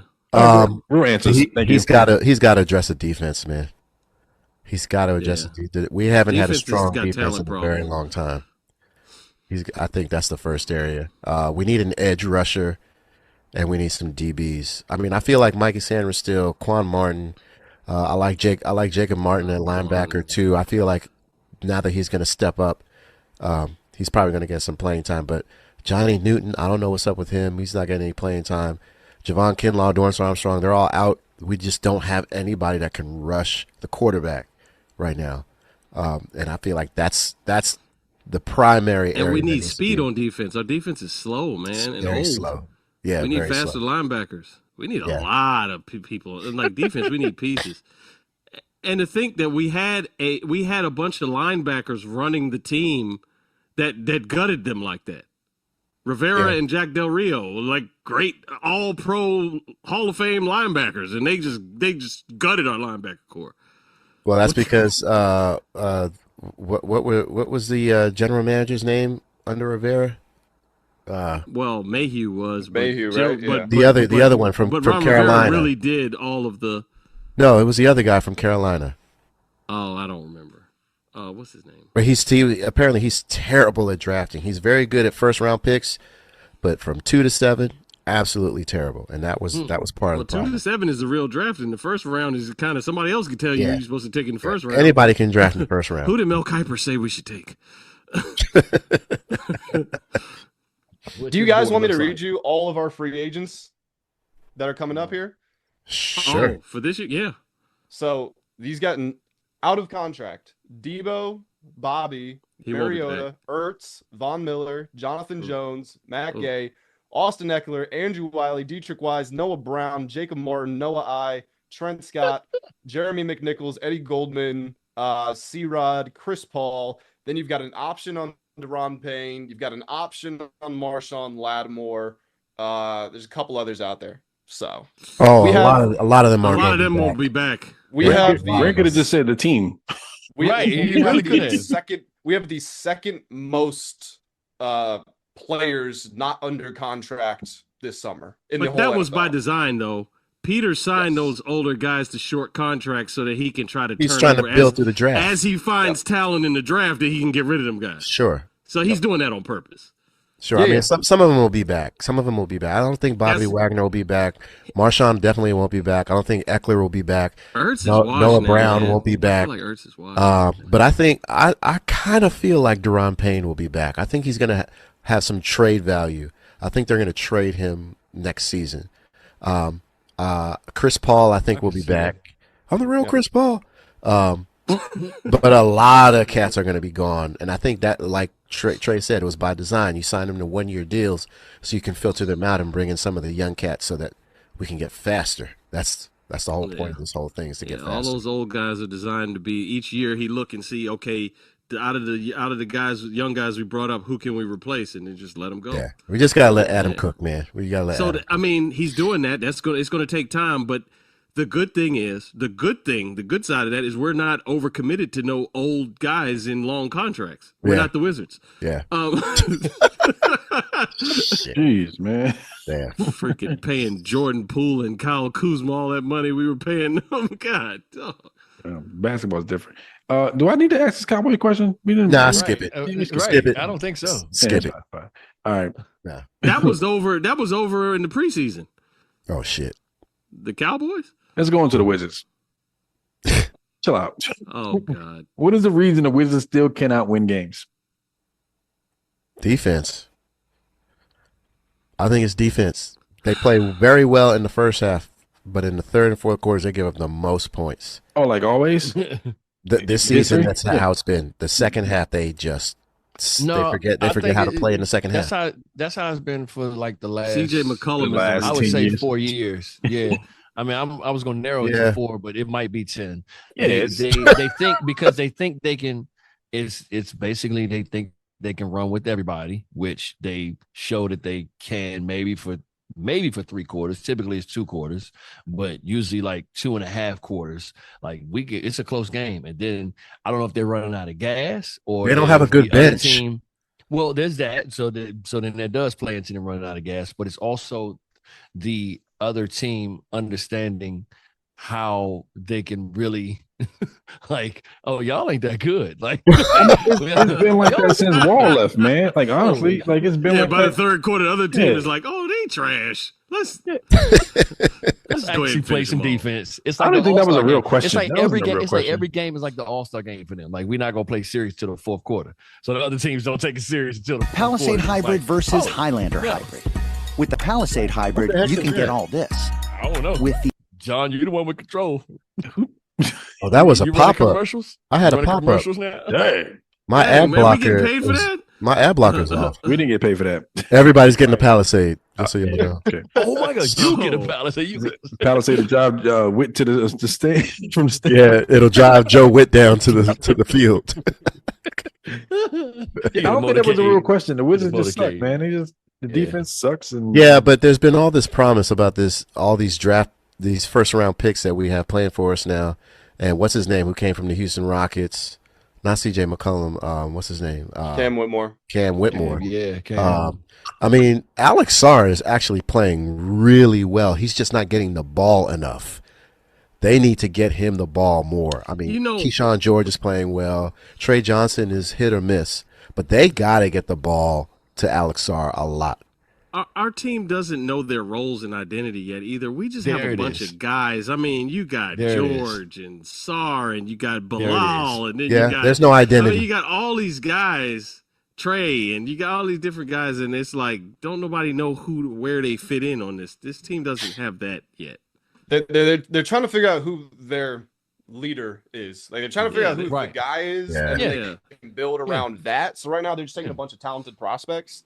I mean, they could OKC fit together. formula. There's a world where some of them fit together. Bub looks a little out Absolutely. of place this season. Yeah.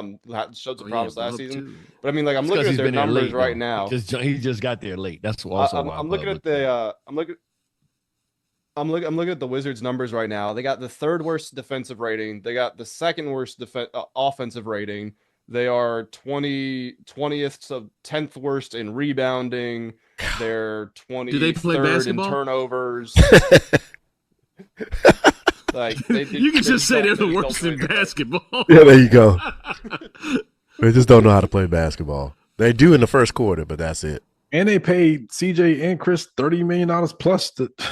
Yeah. That's Well, I think they were they were trades. They weren't free agents. Those were trades, that was right? trade. Yeah, they were You got to eat trades, those and- contracts. So they were I think stuck trades with the were- contracts that came with them. Those contracts. That's terrible. That's why they got traded from the other team. They're like, yeah, we don't need this. No, but Nobody the did. trades are actually fine though, because it's like, I mean, they're not trying to win this year right now, so they'll take on a bad. Exactly. Don't worry, they're not. Contract. Yeah, Don't worry, they're not. They took on two. Yeah. Well, yeah. They're not trying to win. I mean, Don't worry, they're Yeah, not. Make it- Middleton and CJ are trash. I mean, just horrible. Look, I know that the number one pick has like the lottery ball hasn't worked out, but if the Wizards get it this year, it was worth it because Darren Peterson is nuts. Okay, Okay. so yeah, that was I didn't put that on the docket. I didn't put it on the list, but I'm actually trying to see who I should be watching this season as at least a number one or number two pick for next year. So yeah, Peterson was one guy. I'm still trying to figure out who the other ones are. I mean, I would assume right now the top three is gonna be Darren Peterson, Cameron Boozer, and AJ Dibansa in some order. Probably Dibansa, that yeah. order actually. Boozer, really? Yeah, okay. He's balling. Okay. He's As balling. a Terrapin from the era of 98 to 2002, I cannot endorse any Boozer. Oh shit. Okay. Right. I cannot Move endorse on. any of the Boozer. Your family. So yeah, you just gave us some useless information about you. We don't need that. Wow. No, I'm just teasing. Let's go to hockey. This is solely John. Ovi scored his 900th goal. It just says that. You want to talk about that? Go ahead. Yeah, Ovi is in a class by himself now. He is the only player in And Dennis owes NHL us history. jerseys. John a jersey. Yeah, he owes me a jersey. I don't know about Yeah. y'all. You owe us t-shirts. I reneged on y'all because y'all don't even watch the sport. John, Dennis gonna buy you toddler t-shirts. That's it. Yeah, I'm gonna get you a onesie. Oh shit. Get your Ovi onesie. Caps We'll onesie. snap at the bottom. Ovi onesie I'm aware Kenobi. to one of you guys' shows. Ovi scored his 900th goal last night against the St. Louis Blues. And it was Goalie tried to run off with the puck. and the goaltender was tried to he hilarious. stuck the puck in his pants and You know how much this is worth? He said afterwards that he intended to give the puck back to him, which I call bull on that. I don't think after he so. rubbed Just his keeping nuts it on warm. I was just keeping it warm for him. Literally. Right. He rubbed his nuts on it. Here you go. I mean, they do talk about the stuff that they do to the Stanley Cup when they win it. Like people have shit in the cup. Oh, People that's throw it up in the wow. cup. Okay, Yeah, there's okay. crazy stuff that happens. But anyway, he scored his 900th goal. I think it's 7 months almost to the day that he broke Wayne Gretzky's record. Oh wow! I didn't know that. Yeah, some people are saying he could probably reach 1,000. That's not going to happen. It'll take another 2 years for him to reach 1,000. But they lost tonight. I know we're not supposed to talk about games that happened in real time, but they lost to the Pens. It was a pretty good game. They were down 3-0, and then they tied it. But the Pens ended up taking the lead late and winning in an empty net. But I do think that Ovechkin is on pace to score 30 plus goals this season. That's crazy. And this is a contract year for That's him. ridiculous for his So age. That dude's yeah, like he's 72 Ain't he like years old. 50? he's 41. Good gracious, man. He's Same 41. thing. Shout out to that dude. Great. So yeah, that's the story on Ovechkin and the grade 8, and we'll see. The Capitals aren't playing all that well right now, but we'll see what happens. You know who is? Lakers in 6. Lakers at 6. Lakers in 5. All right, let's move on to the and things portion of the show. So they announced, or they showed a trailer today for the new Michael Jackson biopic simply called Michael. I think everybody on the podcast, I don't know if you saw it, Grant, if you saw the trailer for the new Michael Jackson movie. No, I didn't. Okay. So we all saw it, and I just want to get you guys' predictions or thoughts on the trailer and what the movie's going to actually do. It's That's funny, it says directed by predictions. Anthony Fuqua, who did Training Day. That's funny. It says predictions. I predict he's going to moonwalk in this movie. What do you mean prediction of what it's going to do? John was adamant about it's going to suck. I don't think it's going to be good, man. Here's Here's my hot take Who's on this. behind it? the guy who did the producers that did Bohemian Rhapsody, but the guy who directed it is the guy who directed is the guy who did Training Day, and the producer is the guy who did Bohemian Rhapsody. Yeah. This is my problem with this movie. You can't fit an entire career into 90 to 120 minutes. Well, yeah, but I think what you're missing the point is they're Joe not would be doing like his Malcolm entire X, career. me They're 3.5 doing from hours. Off the Wall to Thriller. They're doing his. Are you extensions. sure? Because Yeah, I saw some snippets of him as a kid too. But they're doing Nah. flashbacks, yeah. But it's like at the same time, it's focusing on him becoming Michael Jackson, a superstar. It's just between Off the Wall to Thriller. Yeah. Okay. Well, Oh. if that's the flashbacks. case, if that's the case, then you might have my attention. My problem with it is there are three things. Number one, I don't like Quincy's voice in this film. That's the first thing. I can't get over that. I feel like the casting should have been a little bit better. Number two, Michael looks like Humpty from Digital Underground. I don't know what kind of prosthetic nose they gave him, but that joint don't look right. Number three, the title of the movie. Mike can get his nose raked. The title of the movie True. is so unoriginal to me. I feel What is like it? it's just called Michael. Michael. What Like, you want I- to be called? Give it a mean, clever name, man. Bohemian Rhapsody wasn't really, That's why I didn't like it. you didn't say Bohemian it. Rhapsody, I ain't really? didn't like it. Like really? Like I get it. Like it's different if it's Superman because that's an original film. But if you're doing a biopic, man, name it something else. Name it He or Shut up, yo. give it an original name. I feel like names with Glove. cliche titles are not very good. The man that became the glove. Well, I also am not a huge fan of I don't know biopics. what else you name I it. feel though, for Michael I feel like Jackson. I feel like biopics are Tubi movies. They're there for some sort of I'm here for this. comical satire. Like if I'm gonna watch this film, I'm gonna watch it drunk or high. so wait, Like a hold on. Lifetime- Let me like a ask you a question. Lifetime Then. movie. Did you watch The American Dream? Yes, How'd you feel about that? it was pretty good. It was okay. That was a TV Yes, series That of was- Jackson's. Yeah, essentially. it was okay. That is an exception. So you don't think that Antoine Fuqua could take that and then build on that to make a successful biopic for Michael as an independent standout person? I'm just asking. This is me playing devil's advocate. I don't know that anybody could, to be honest.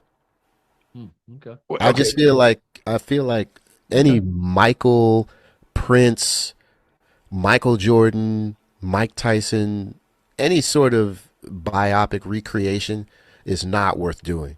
I don't think you about can the do Muhammad justice. Ali I think jump you they can- did? That Huh? With Will what do you Smith, think about the Muhammad Ali jump that Will Smith, right? I Wasn't it thought Will that was okay. it was I thought okay. it It was was alright. good. That also, but that also just focused on one fight. It wasn't like, I mean, they did kind of narrow the Well, scope. So but it like wasn't this Dennis whole, said, like, between Off the Wall and Thriller is like what? I know. 5 years? It's 5 years. But if I'm being honest, I think it's from what I've read, it's from Off the Wall being out or being produced to the creation of Thriller and the ascension of him from Thriller. Because Yeah, that's a very it short. focuses. That's a very short yeah, window. it's a very short window. It's like Off the Wall came out in 79, Thriller came out in 84, and then he was who he was after that. Yeah. But it shows I guess it shows the work that went into creating the Thriller, and then all the stuff we know that he kind of put into Thriller to make himself that person. I'm gonna let y'all watch it and y'all tell me. I mean, I know Y'all tell me how it went. I do agree with John that biopic films can hit or miss. As you guys all know, I affectionately talk shit about the Miles Davis movie because it was a piece of shit. Oh God, there's nothing But worse than that. there are reasons that movie was a piece of shit. First off, Miles' Dennis estate is didn't the have reason anything- I've never watched that movie. Well, Don't do yourself a because favor. Miles' estate didn't have anything to do with it. The storyline was not true to anything that actually ever happened Right. to Miles. And it's like, Right. but this is different because this actually is a story about how Mike ascended to superstardom. So I watched the trailer, like I bullshit you not. I watched the trailer and I got chills. Like I watched the trailer, like the I conversation. did. Like I did, yo. I was sitting there like, holy shit. Like it was like Yo, this joint about to be dope. I feel like if they do it justice and if they do it justice and they do it right, this is gonna be better than the show they got in Vegas.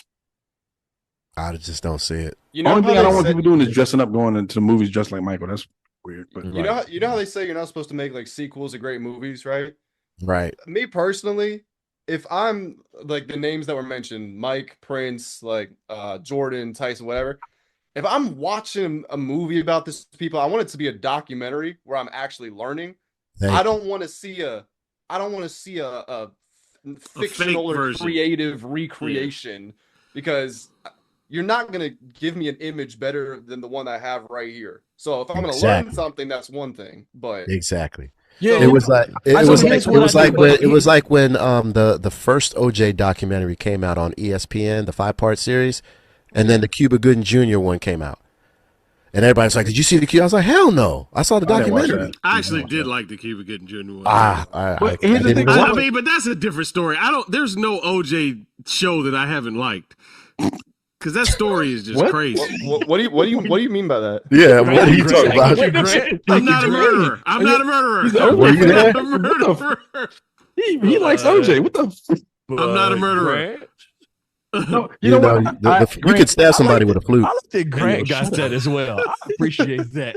Grant Yes, made a you good don't point too do- because Whoa, no, I'm not endorsing his actions. I'm just saying that. okay. He wrote a book I'm just report saying about that him. that case, that whole situation was so fascinating that every way they portrayed it was interesting. I think That's not every the way- that's not the documentary, way I would kill her if I killed her. yeah, every documentary Wait, about what? OJ was If way I more did. better than the actual biopic they did about him. And I think that even if you watch the Off the Wall documentary, that thing, I think Spike Lee did it. It was beautifully done because it was like it told you stuff about The Thriller documentary was fantastic. I didn't see because this documentary. the Thriller documentary was fantastic because it was centered around the musicians that created it. Who did it? When that dropped? That came out last summer. I'm pretty It was sure on I saw Showtime. that. I When saw they were Off the Wall. showing I didn't see Thriller. they were showing the dude that did the synth sounds, and he was Yeah. showing how he And made Greg it. And all that. Phillinganes. I saw that. No, not just Greg Philligan. There was another dude. There was a No, I white know dude there was that two actually guys. Made the Yeah, sounds. there was two Yeah. guys. Yeah. I missed that It one. I was didn't see that one. Okay. it was Find on that. Oh no, it was on Netflix. I did see that. it was on Oh, Netflix? I yeah, thought it was I on do remember Showtime. It was the 40th anniversary of Thriller. I saw that one. Yeah, Yeah. Yeah. but It was, the one it was interesting to me. the one that Spike Lee did was about Off the Wall was crazy. Yo. Like I don't know if you Sure. guys, that was on Showtime. That was crazy. Yeah. I'm going to go see it. I can't even front. Like I was a fan, so I'm gonna go see it. Let me know how it is. I will. I remember seeing they were making that Tupac movie, Oh and no! the trailer, Oh, or Jesus. he said, Yeah. "What up? I'm Tupac, bitch." I'm not watching it. No. God No. damn. That was No. bad. No. Even the Biggie Yeah. one was kind of bad. Biggie one was bad too. Yeah, the big one was kind of bad too. Yeah, it's just comical, man. It's hit or miss. It's hit or miss. More miss than hit. for But sure. I think also what we're not really touching upon is this is also for a lot of people that have no idea of the magnitude that Michael presented in music. Because you got so many people that's like, he was okay. You guys You've are never gonna seen love him. this. You guys You've are gonna never love this. seen him. That's why. My girl's from very Oh, rural North Georgia. She just turned 25 a few days ago. She actually lived in Honduras for 11 years when she was growing up. So I'm saying this to say she was a little off the reservation. Mhm. She will not believe me that Michael Jackson was bigger than Taylor Swift. I'm sorry. What? Oh my God. you don't know. Ask your fiance how Don't many know. Taylor Swift impersonators there are in the world. Dude, it's not even close. This is not Yeah, I it. mean, it's not even But close. see, Ask your but it's fiance people- how many people Taylor have, Swift is big, but Michael how Jackson many was. how many people have passed out and actually died just from seeing the But motherfucker. it's people that don't even believe that that's him in the Wiz. That's the thing that's phenomenal too. You- Like you know what's people that crazy, too? don't understand how he's changed. Where's your fiance? Get on here. He said, "Bring it downstairs. Bring it." He said, there was a video that went up last week that I saw that was talking about the audience sizes of like the biggest Yeah. pop stars now. Yeah. It showed Yep. Beyonce's crowd. It showed Taylor Swift's crowd, and then they showed Michael Michael's crowd Jackson's. from like '88. It was no comparison. We're talking You could hundreds fit- of thousands of You people. can fit like 3 or 4 of their crowds in his crowd, and it Yeah. still be like, The video of him out there on the wherever he was on that balcony, and like the entire town, the streets Yeah. are like filled. It was like in Europe or something like that. Yeah. Yeah. when he Yeah. held the baby. When we'll dangled the baby. never see that again. Dangled the baby. Not Blanket. that, Yo, not that the way balcony. that dude used to Not the walk baby out on the balcony. stage and just stand there for like 20 minutes and everybody, Yeah. When he jumped up from the floor Yeah, and that just was stood super there awesome. for like Yeah. 20 Yo, seconds. and they were just hurt. Yeah, He's here. I just say go search up Michael Jackson in Bucharest. That's all you got to see. People passing Yeah, out bro. for like the There- first 30 minutes. He didn't even say there's- shit. Bro, There's- people died. People Like- died at the hospital from seeing him. We live in know. a different era now Yeah. where everybody has internet access and there's so much to take your attention. So pop stars now don't have the same effect they had back then. Nah. Back then, the pop stars were the only thing you had to look at. Yeah. Like they were everything. Yeah, Like now, You know, pop it's even- stars got to fit in with the stuff that's popping up on your feed going viral. yeah. Like, And you know, we it's gotta even be a pop crazier. star, We're sitting here talking about this impact that Mike had on millions of people. That motherfucker was still so jealous of Prince. Well, they had a rivalry for He sure. was rivalry so was crazy. jealous. He was so jealous of Prince. I think the misconception too is that Mike didn't like Prince. No, he loved him. He Yeah, but wanted. Prince didn't he like wanted Mike. Prince didn't like Mike. Prince didn't like Mike. He was obsessed with Prince. But I He think wanted to be friends with Prince. Prince didn't like anybody. Like anybody that posed a threat to Prince was competition to Prince. That's just how he wrote. Like just in Motherfucker was so conversations that I jealous. know with people who work with Prince, and like he was always in competition mode. Prince was prettier. He He was was prettier than Michael Jackson. That's and he why. played 13 instruments. So he's like, Yeah. fuck that dude. All right, let's move on to so we lost. Speaking of legends, we lost a legend. When did he pass away? Last week? 2 weeks ago? We were on tour. Yeah. 2 weeks ago. What, 2 weeks ago? Something like that. D'Angelo passed away.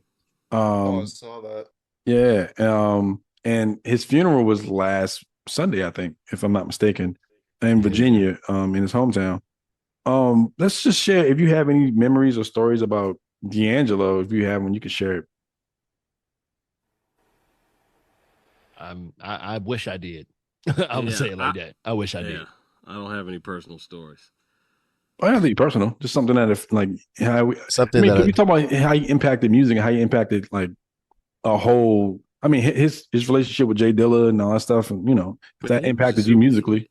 He Yeah. was a super dope artist, though, man. Like he was unmistakably him, and he was one of those guys that didn't have to be like anybody else. And I think that's why Questlove called him kind of like one of the last, genuine artists. Yeah. Because I mean, he he was unique. He didn't have to fit into a mold or anything. He was D'Angelo. He was his own thing, and that's so cool, man. That somebody, every time he put out an album, every time he came out with something, it didn't have to fit. Like in our field of music, like people are always fitting things in a box, and he never did that. He was just, his stuff was just what it was. I don't know if you guys remember when Voodoo dropped, they considered that a flop. Yeah. You know, like 2000 Voodoo dropped, it was like, oh, that's not what he did in Brown Sugar. Still, like Voodoo is by far the greatest last R&B album in the history of music. There is no R&B album past when that came out 2000, past 2000 that is better than Voodoo. It had absolutely, and he was overdue. That album was supposed to come out in 97. Right. And he's such a perfectionist that he kept going back in the studio and changing things and fixing things. He was fighting tooth and nail to get Lauryn Hill on the track. And the last minute it didn't work out. He was fighting tooth and nail to have Lauryn Hill on the track that was produced by Jay Dilla. That didn't happen. And he just kept waiting and waiting until it was perfect.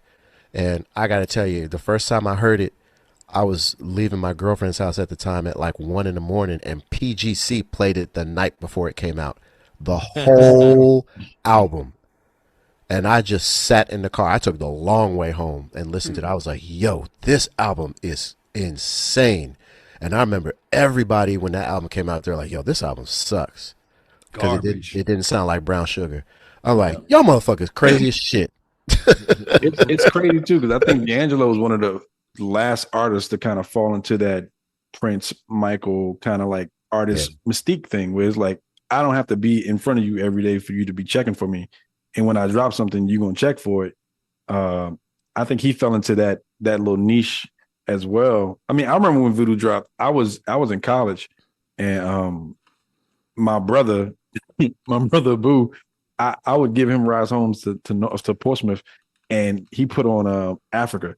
And I think I sat in the car with him for like 45 minutes listening to just Africa. It was like he would not let the song finish. He would just go back and like listen to this part, listen to this. And it was like I'm sitting in the car like, I gotta get home, bro. But it's like at the same time, it's like this dude from top to bottom, that record was just magical, man. It was a magical moment.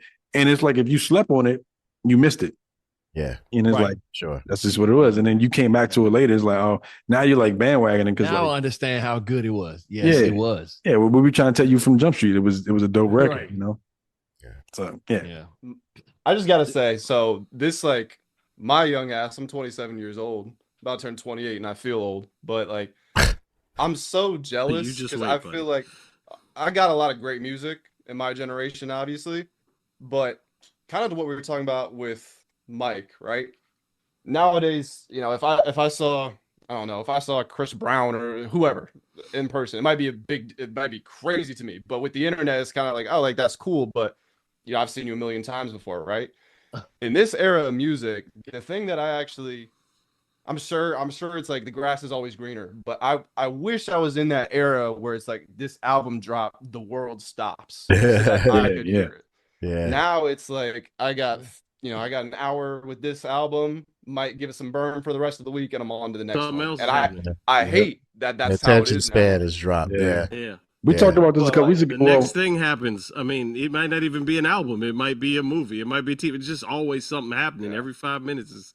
I mean, everybody's the biggest thing in the world singles. happens every 5 minutes. Yeah, we talked about it was interesting. It was informative for me to hear though what you were saying about D'Angelo, like not being able to put him in a box because you know I obviously didn't grow up with D'Angelo, but I go back and listen to some of his music, and when I listen to it now, I remember one time I was just on YouTube scrolling, I saw someone freestyling over a D'Angelo beat, but now I'll listen to this stuff, and it's like this could be blues, this beat could be like a funk beat. It's totally different. So it's interesting. It's good for me to hear this because now I can go back and listen to it with a different perspective. Yeah. I mean, we talked about this a while ago too, where we talked about like how, I mean, D'Angelo was one of those artists that kind of shut stuff down, but Mike did too. Like when Mike released like videos, it was a world premiere. Like the world stopped. It's like you can see it on every channel at the time he dropped his music video. Like when he dropped Black or White, everything stopped. It was like, Oh man, and, that music it was video on a, drop, it was that it was at like, the Super Bowl. It was Yeah. having, that's the one that he released during the Super Bowl. everything legit stopped. It was on every major network, and it was like Michael Jackson released a video. It was like, holy shit! It was the thing that was going on. Yeah. So we won't get that again. And D'Angelo, I mean, the closest thing to that experience that's happened in this generation is when COVID first happened, and you would go on the internet, like when DJ D Nice was doing his things on the internet, and everybody was there. Like that was like the old days when one thing was happening and everybody was doing that one thing. But it took a disease to do it. It took a global pandemic for the It took a disease to do it as wild. It took a disease. What was the first really, really big verses? Was it? I think it was T-Pain and Lil Jon, right? That was the. It was first Timberland really, and really Swiss Beats. Yeah, I think it was the original creator. Swiss Beats organized. I think they had it. I don't think they did one, did they? No, I think Tim and Swiss Beats. They did one. I thought you said T-Pain. Yeah, Timbaland and Swiss Beats did one. Yeah, that's what started it because they I didn't even see that. verses off of that. Yeah, they did. They started it. That was them. Oh, but I was trying to think. I remember there was one where they had like 500,000 people in there, and I think it might have been T-Pain and Lil Jon. That would make sense. Yeah, like that one was. Yeah, Timberland and Swiss Beats. Yeah. That was the first. Yeah. We did a show with T-Pain outside. Oh yeah, like on the tour, T-Pain was playing outside. We was playing inside. He had a big crowd too. He had like 40,000 people. We had like 40 people. We had distractions. Yeah, it's fine. I got a funny story about T-Pain. I gotta tell. It's real quick though, but the Prince story. Yeah, I heard a story about Prince's guitar player was at a bar with T-Pain and they was talking, and Prince called the guitar player on the phone, and he put Prince on speaker. He's like, "Hey, yo, what's up, man?" He's like, "Hey, man, where the fuck are you, man? We having this jam session, man. We need you." He's like, "Oh, man, I'm at this bar, man. I'm with T-Pain, man. Say what's up to T-Pain." He's like, "Man, I don't give a fuck about no goddamn T-Pain, man." And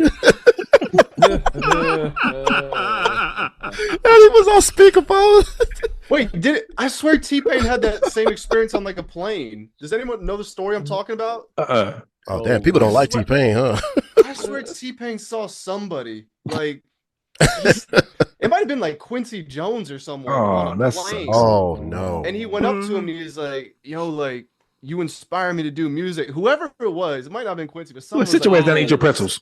No, they were like, "You ruined me." You say that about somebody. I can't remember who it was. He said that. I do remember that. I remember telling that story, but I can't remember who the person was. Yeah. It was Quincy. I know what you're talking about, Grant. I just can't remember who the person he was talking about. You were bad. You were bad for music. Yeah. Oh, that was Usher. Oh, it was Usher. It was Usher. Okay. Wow. Usher told T-Pain that he ruined music. God. Yeah, I heard that story. Like he talked about that on his podcast. I think he was like when he met Usher was like, I'm a big fan. He's like, you ruined music.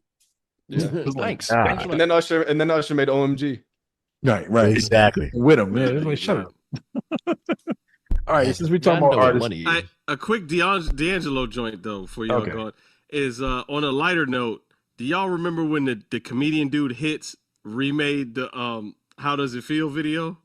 No. Oh yes! Oh my god! He remade it, and he had him spraying more water on him each time he turned around. And this dude is like dripping wet because D'Angelo was like sweating in that video. But they sprayed so much water on this dude, man. Hey man, I had forgotten about it.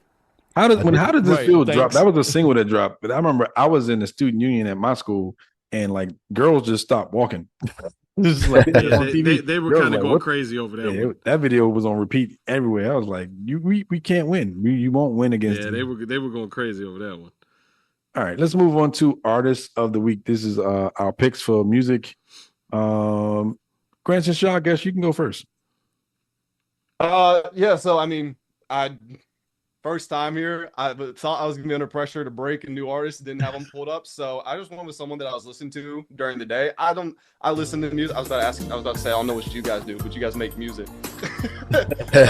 When I'm here working on my desk, I can't get too crazy. I can't get really out of my body, so just like listen to something cool. And I normally end up listening to like 90s, 80s R&B or so, maybe early 2000s. And this is one of the songs I was listening to before I hopped on here. So, Tevin Campbell, Can We Talk? That's the song. Nice. I'm sure everybody. Little Tevin Campbell. This is teenage Tevin Campbell. Teenage Tevin Campbell. This is medium Tevin Campbell. Oh, you said medium. No. Medium. Come on. What you want? Well done, Tevin? Whoa, weird. Well done. Whoa. Well done, Tevin. Pause. No, I had a friend when we used to go ride in his car, and he had this on cassette, and he was one of the first people to tell everybody that Tevin Campbell was gay. And every time Tevin Campbell would say a line, he would say, because Tevin Campbell would always be talking about a girl. And so when you hear the first parts of the lyrics, he says, he's talking about a man. And then he would say the next line, he's like, he's talking about a man. So the next line, he's like, he's talking about a man right there. Wow. And he wasn't wrong.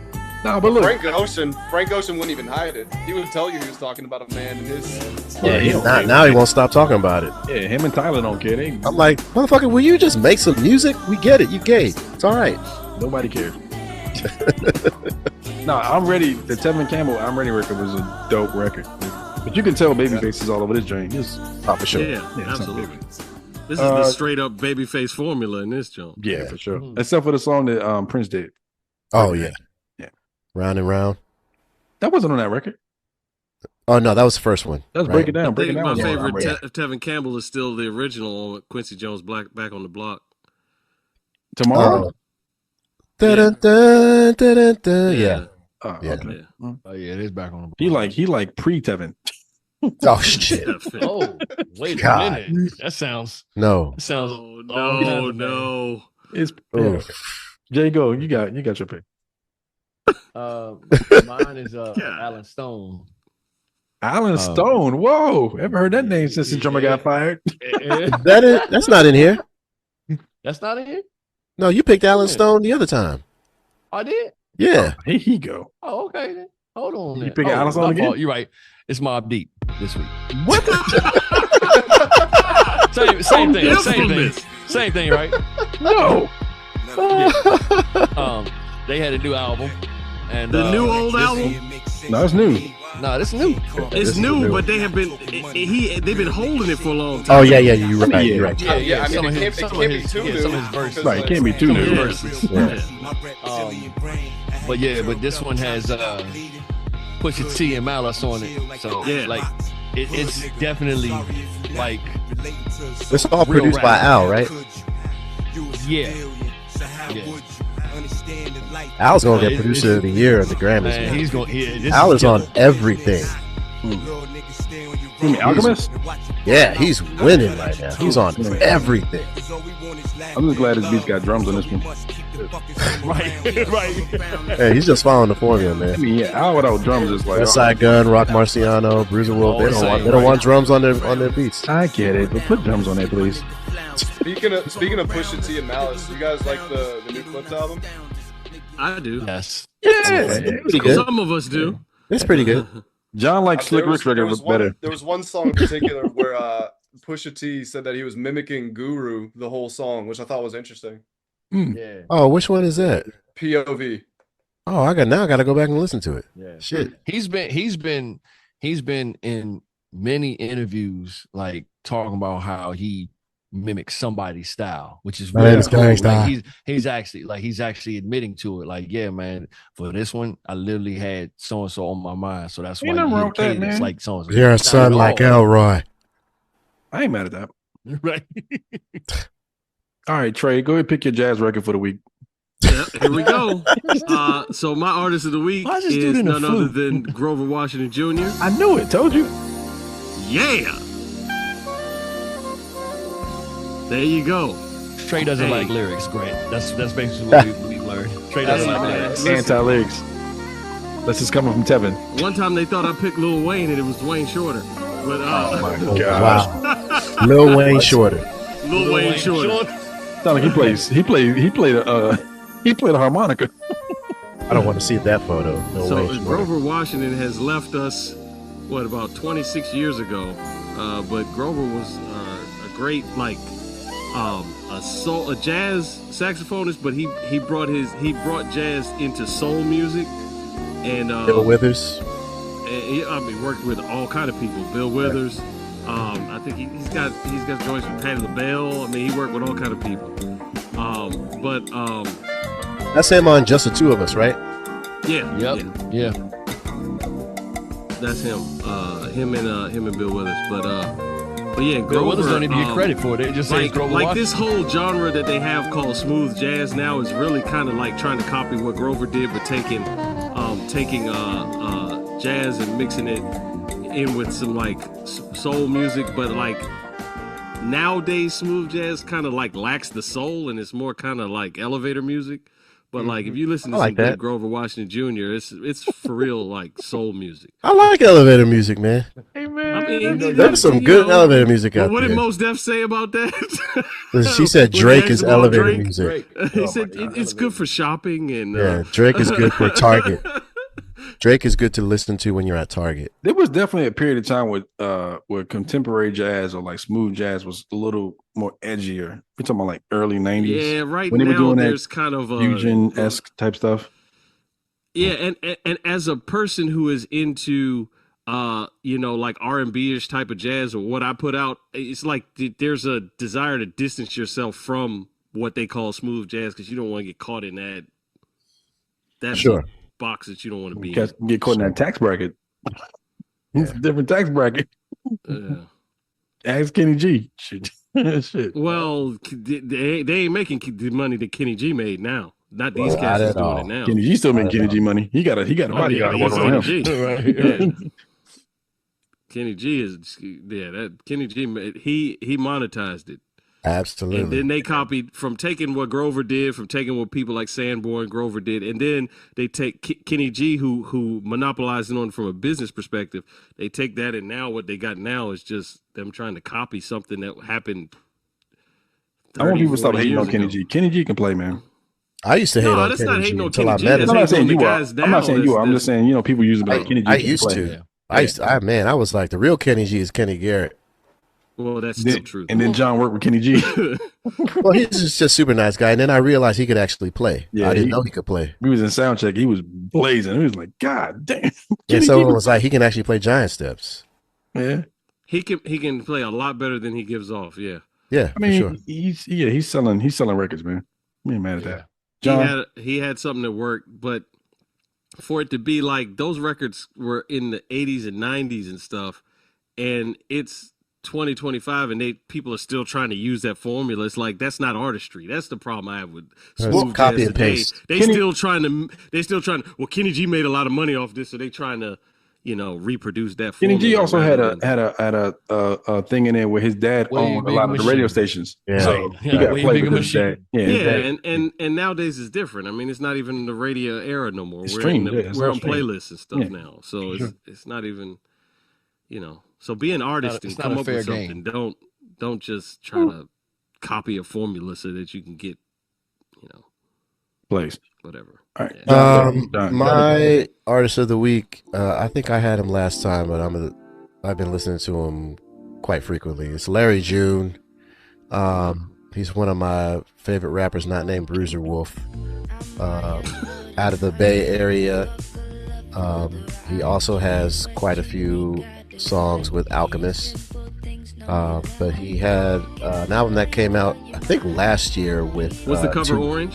2 Chainz and The Alchemist. And this song is from the album Spaceships on the Blade. This features Sid from the internet. Oh yeah. And speaking of elevator music, a lot of beats that Larry June uses is elevator music samples. And so that's like right up my alley. You sound like Kenyon Dixon. Record music. Yeah, a little bit. Yeah, he's got another thing- producer. Can't remember his name. The thing that gets me about him is the way he sounds on every record. How his people with Nas's tone. Like this dude sound like he don't get excited about nothing. Like he's He's very monotone. I'm just talking on this record. And Yeah, y'all he's very feel like, monotone. it's really dope. But the thing that I enjoyed listening to about Larry June was his acapellas always hyped him up. So I was like, "You're doing good, Larry. Oh yeah. Sing it, Larry. Keep going, Larry. You're doing good. Keep going." Like his ad libs, every time he would rap, his ad libs would hype him up. That's what got me really into this movie. So My Larry pick June. of the week is going to be an artist that I got hit to on the tour we just finished, named Ray Khalil. she got a bunch of records out that are like killing. Like if you haven't peeped her, just go check her out, man. She got a bunch of records out with a bunch of people, but like it just falls into like this, I guess, this genre of like genreless music for me. Like it just feels like it can be placed anywhere at this point. So I would just check her out. The song that he's playing is called Bittersweet.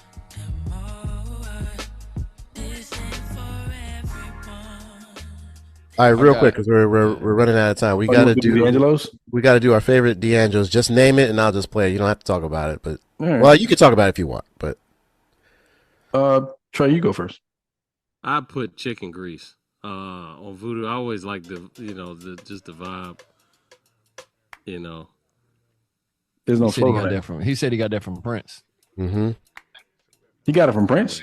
Yeah, because you know how Kiss doesn't have bass in it, Oh He yeah. said and this has very it has bass in it, but it's very little bass. It wasn't even the bass part. It's you musicians would know this better. He said it's about playing whatever that chord structure is. That's the way Questlove explained it. He was like, Prince said anybody that plays this chord structure is known. Like, I'll find a clip and put it in the Slack, but that's pretty much how he broke it down. Like, oh, that's chicken grease. Oh, okay. It like not so much the bass, but it's just that oh, okay. So you playing chicken grease. Like that's But I thought the chicken grease was the part where it's just like primarily just guitar. That breakdown is just like the chicken grease. but it's that chord. But that chord though, that's what I'm saying. Like Quest said, it's those notes. I got you. Like those specific notes is what. Oh, I see what coined you're it. saying. Yeah, so you get to the chicken grease in the middle. There was also a story about how like D'Angelo learned like his style of play is because he learned how to play bass with his left hand, and he kind of like mimicked the whole band as opposed to like just playing one part. He played everybody's part, so it was like okay. Jay, you want to go? Yeah, mine is Another Life, which is actually off of Vanguard album. Vanguard. It's another slept on one, but it'll be one of those ones that like, oh yeah, I like this. Like, yeah, you never really listen to it because it was an afterthought for a lot of D'Angelo fans. Yeah, this just had so many like movements in it, and vocally, like it's just killing. It's just killing, and like the way. I'll tell you the one thing that bothers me about this song though. The feel of this changes from the intro to the verse. It's very minuscule. But if you listen to Questlove's playing, in the very beginning, he swings his beats. But when the verse starts, he straightens it out. Yeah. That bothers me. I don't know why, but it didn't bother me as much. I don't think it bothered me. Yeah. It kind of broke up the two for me. I'm just an asshole. And then I'm also jazz hole. But then I'm also of the mindset like a lot of D'Angelo's lyrics. Whoa! What did you have a stroke? What just happened? I think I did. His lyricism, and his lyrics like really like speak volumes. So a lot of his writing is just crazy, and that the lyrics for Another Life are just crazy to me. Like everything is always spelled out for you. Hey, Jay Hill, I got a 1B for you. And you're probably going to be like, oh, yeah, on this one. Because I know you played the game. So, like, Red Dead Redemption 2, when you, at the end, the last scene, and then D'Angelo they come in with D'Angelo. Yeah. What? Like, what? I was like, whoa. Yeah. And that scene, it was a perfect soundtrack for it. It was. That was crazy. Yeah. I didn't even finish Unshaken. Unshaken. I didn't finish the game. That just shows how much time I have to play video games. Oh, you need to finish that game, brother. Brandon, you got a D'Angelo song that you want to plug? Yeah, I mean, not really plugging, not breaking news here. And you guys could break it down better than I ever could. But give me I Found My Smile Again. That was gonna be mine. That was going. But it wasn't. Mine. But it wasn't. It was Grant's. That's a good one because that's from that EP, right? Yes. Yeah. This EP doesn't get enough shine. This feels like This has Prince always in my hair, all right? Day long. The whole yeah, EP is Prince. Yeah, it does. I was gonna wait to see what you guys said, but that's the vibe it gives. Oh, the whole EP is Prince. The way he moves Man, his this is voice crazy. around, Yeah. Yo, what was the name of that record that came out? It had to be like 10 years ago. It was Quest, Pharrell. I want to say D'Angelo was a part of that too. It's called P and the Yes Sirs. Oh yeah. You remember that? The P and the Yes Sirs? Vaguely, yeah. Straight Prince. That whole record was fucking Prince. Oh yeah, because they was trying to be like the Revolution. Yeah, it was P and the I do Yes remember Sirs. that. Yeah. Yeah, this is killer. This song, Never Too Much. Like, there are a couple songs where you just hear it and you picture like driving, windows down, summer day, sun's out. Yep. Like this is one of those songs for me. Yeah. All right, John. There's a story I'm not about mad at that at all. There's a story about D'Angelo meeting Prince for the first time, and he and Deion Ferris getting a limousine with him, and the first thing Prince says is, "So, how does it feel to be me?" Yeah. Shut D'Angelo down for like a year. D'Angelo went back to his hotel and started crying. Yeah, it was.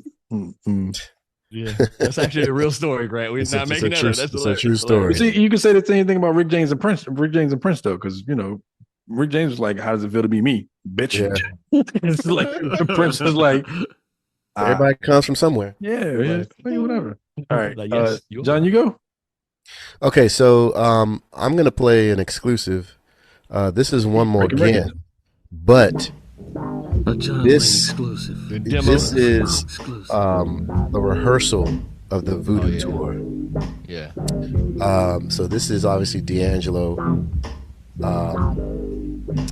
Pino Palladino on bass, Questlove on drums, James Poyser is on keyboards, and on the other set of keyboards is our friend Federico Pena. Oh Lord! James his wife was about to have a baby, and he was going to be out for a week, and Federico was the sub.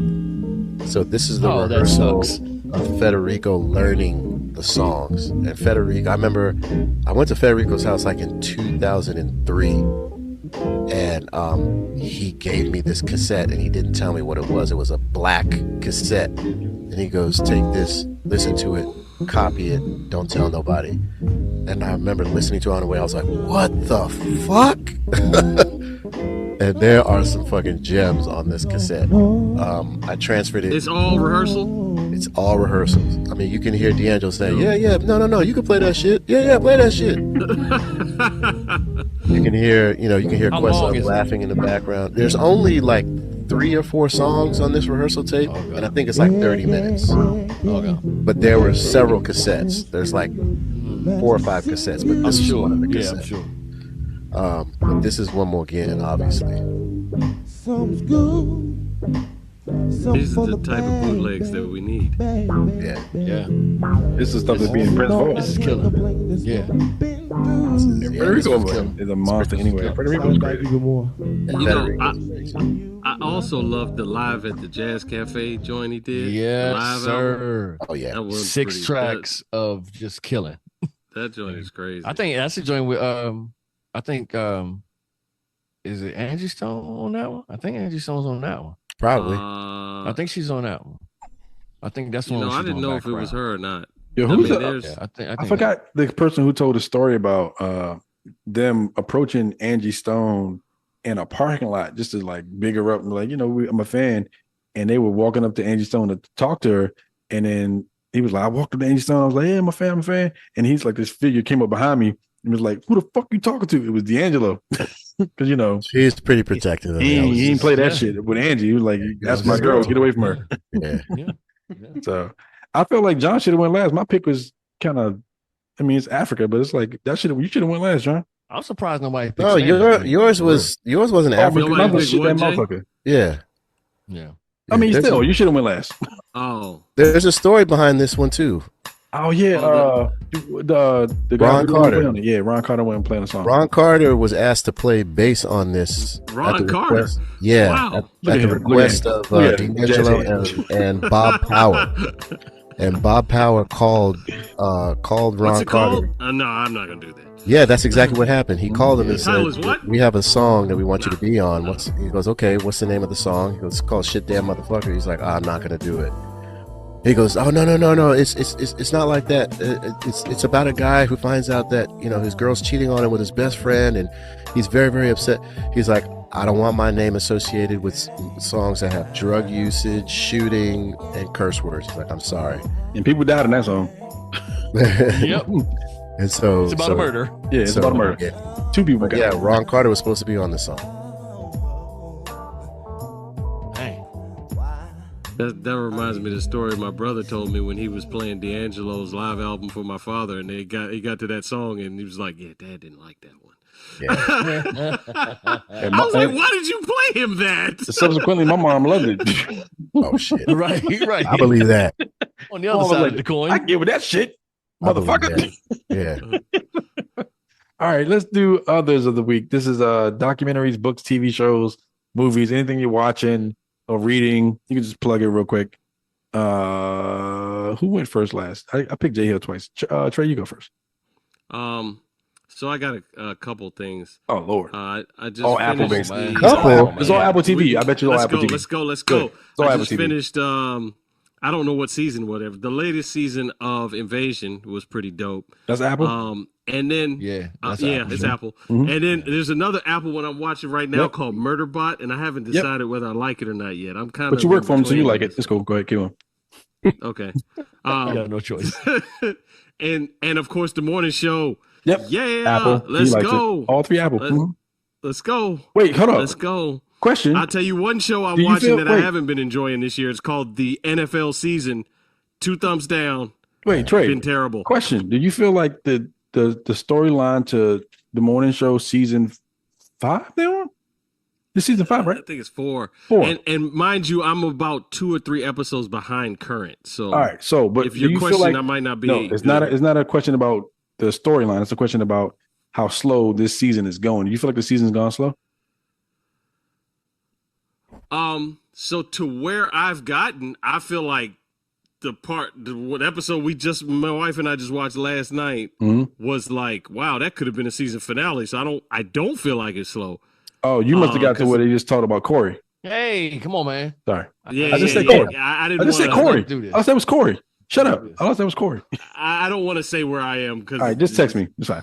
Yeah. But I don't really feel like it's slow. Nah. I feel like it's a slow build up to like a big It's a slow build up to the end of this podcast. That's what's Real, man. Shit. Grant ready to go. Y'all ready to go. God, Grant went to sleep. It's fine. golly. Grant is pre-dead. Oh, look, there go Lisa. She came. She going into the. See, I told you. She was coming to that door all Grant's along. with Joe Burrow right now. Oh wow. All right, so those are your 3. Grant, And Noah Brown. They're all Grant- in the same place. Oh my gosh, Grant, you got anything that you watching or reading? So I'll be honest, I really don't watch many shows, but I'll give you my favorite show that I've seen this year, and it's not really a long-term show. I guess technically it's a reality show, but it's called $1 Million Secret. Basically, I don't know if anybody's seen it. It's on Netflix. Yes. Yeah. My wife and I Yeah, watched so it. anybody who doesn't know, Yeah. they get I think 12 contestants in a house, and they all just live together. One of them is given $1 million, and then everybody's got to figure out who has it. And after every 2 days, they vote someone off. And if they guess the right person, the money is reassigned. If they don't, the person just keeps the money until they keep cutting people down. And then the millionaire is given like a secret agenda. So they got to do something throughout the day. And if they complete it, it'll be something like you get to take away 2 votes. You get to double your vote. But if they don't, then everyone gets a clue as to who has the $1 million. And that's probably the best show that I've seen this year. Yeah, it's Okay. wild. Okay. It's a wild premise. All right, It was, okay. it was I really like it. smart. I like it. John. My other of the week is Marvel Zombies. Oh yeah, fuck yeah. Amir Odyssey put us onto that. He was just randomly. Where were we? We were in Denver. No, we were in Den- Seattle. No, we were in Denver. Were we? We started watching in Denver because I remember you and I went to Target to Yeah, get and then we dinner. finished in Seattle. Yeah, Right. And then we came back to the house and he was like, and Amir was like, yo, I just pulled this up. I had no idea what it was, but this shit is dope. It's only 3 episodes. Each episode is like 45 minutes. It is fantastic. It's everybody dies. Go and peep it. It's on Netflix or It's on, what's it on? It's Disney on, or Netflix? It's on Disney Plus. it's on Disney Plus. Yeah, Yeah, it sounds like it is dope. Spoiler alert, sounds like- everybody dies. Everybody fucking Okay. dies. Everybody dies. They killed Okay. everybody. Go peep it. Okay. Okay. Who didn't go? JL? Mine's is Alicia. nobody wants this. Apple Everybody TV. say hi to Mrs. Hill. Yeah, hi, Mrs. Hill. That's everybody saying. Yeah, it's nobody wants. It's a Netflix show. With Kristen Bell, I think is her name. Yeah. And it's pretty much a rom-com, and the newest season just dropped, and I think there's about to be a third season soon. So yeah, that's what we've been watching. All right. And my pick is also going to be Apple. I mean, I tease Trey about the Apple TV stuff, but we jokingly say Trey works for Apple, but he doesn't. He just always, anytime Apple drops something, he gets it first. He pre-gets it. Pre-gets it. Every episode he pre-gets it. It's a series called The Last Frontier. It is crazy. It's about a murder that happens. Well, it's about It's a limited series, or is it like a whole TV show? it's a TV show. It's the first season though. The main guy is the guy who played John Connor in the last Terminator, where John Connor was also a Terminator. So that gives you any. I forgot the guy's name, but it's a really good series. He plays a U.S. Marshal or a cop in it, and they're trying to track down this guy who was on a plane that they burned down. It's pretty dope show. Oh yeah. That's the one where you guys are looking for all the fugitives. I'm looking for one. Yeah. Yeah. All the that's in my queue. Yeah. All the major like departments are looking for this one guy because he has like the black box that has like all the Secret Service people's names. Gotcha. Okay. It's crazy like how they spin that story. So, those are our picks, and that is our show, ladies and gentlemen. Thank you guys for listening. Grant, thank you for coming on, man. If you want to plug your show, you please feel free to plug your show, your Discord, whatever you got. YouTube.com. If you search, I honestly don't know what you search because I don't search for my own name, but Full Command, Grant Mitchell, anything like that, you should be able to find it there. YouTube. So. All right, you got an Instagram too? Not right now. One day. All right, that's fine. All right. All right, cool. So thank you guys for tuning in. We want to give a shout out to our sponsors once again, Belly Up Sports, Unhinged Sports, and Eden Radio. Also, it's Focus Right for powering this show. PSA for today Focus Right would be tomorrow's gonna be a frost advisory in the morning. Yeah, the weather's changing. Cold next week. So make sure you bundle up. If you're sending your kids out, make sure they bundled up. You don't want anybody getting sick. So it's gonna be cold. Anybody else got a PSA? It's gonna be cold. Keep your head on a swivel because it's still craziness going around. Yeah, man. Shout out to the new mayor of New York too. Yeah, Mom Donnie. Yeah, shout out. And the governor of Virginia. Spamberger. Shout out to all this blue that flipped. But anyway. Yeah. We won't get into all that. But thank you guys for tuning in. Until next time, which would probably be, who knows? Who the hell knows? Thanks, Grant. Thanks for being on with us, Grant. We're back. Sorry this took so long. We're back. Me and John are back. Apologize. We're so back. We are so back. We'll be back for a couple weeks. The next 3 weeks for sure, because then I go to Doha. So I'll be over there for 2 weeks, 3 weeks. So. Hey, Grant, we're going to have you on for our Super Bowl episode when we go to the Super Bowl. Oh, isn't that 10 years? 2030? 10 years. That would be nice if we could. I mean, we're probably going to host it. For sure. Yeah, I'd rather win it. Once we get that new stadium, rather win it. When they get the new stadium, they're going to be hosting everything in there. Host it and win it. So Grant, do you anticipate them putting a dome on the stadium? Yeah. Okay. Retractable?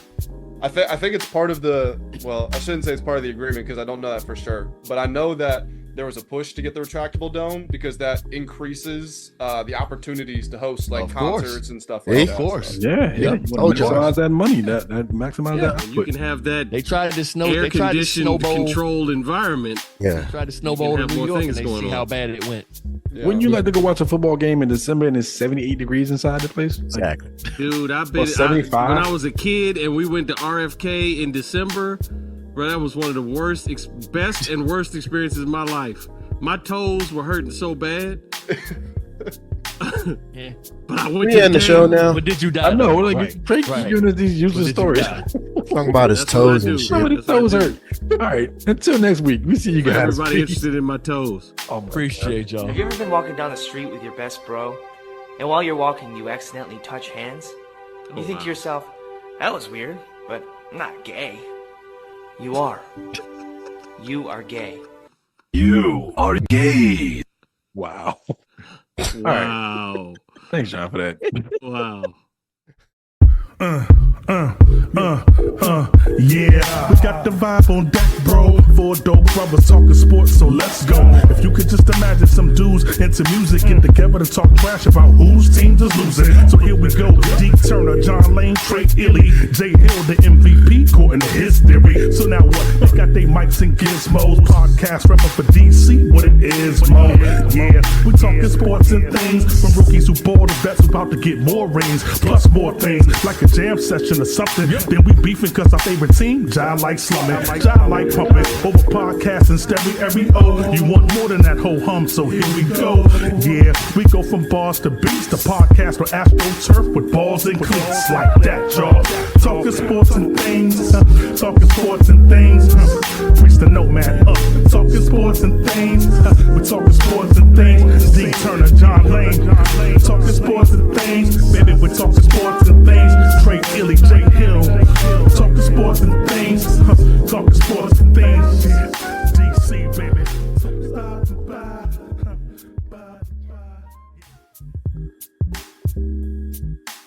This has been Sports and Things with John Lane, Trey Ely, Jay Hill, and your host, Dennis Turner. The Sports and Things theme song was written and performed by Priest the Nomad. Music is performed by T. Fox with flute solo by Trey Ely. For updates on newly uploaded episodes, follow us on X. Our handle is @IzSportz, IZSportz. And on Instagram, our handle is @sports_and_things.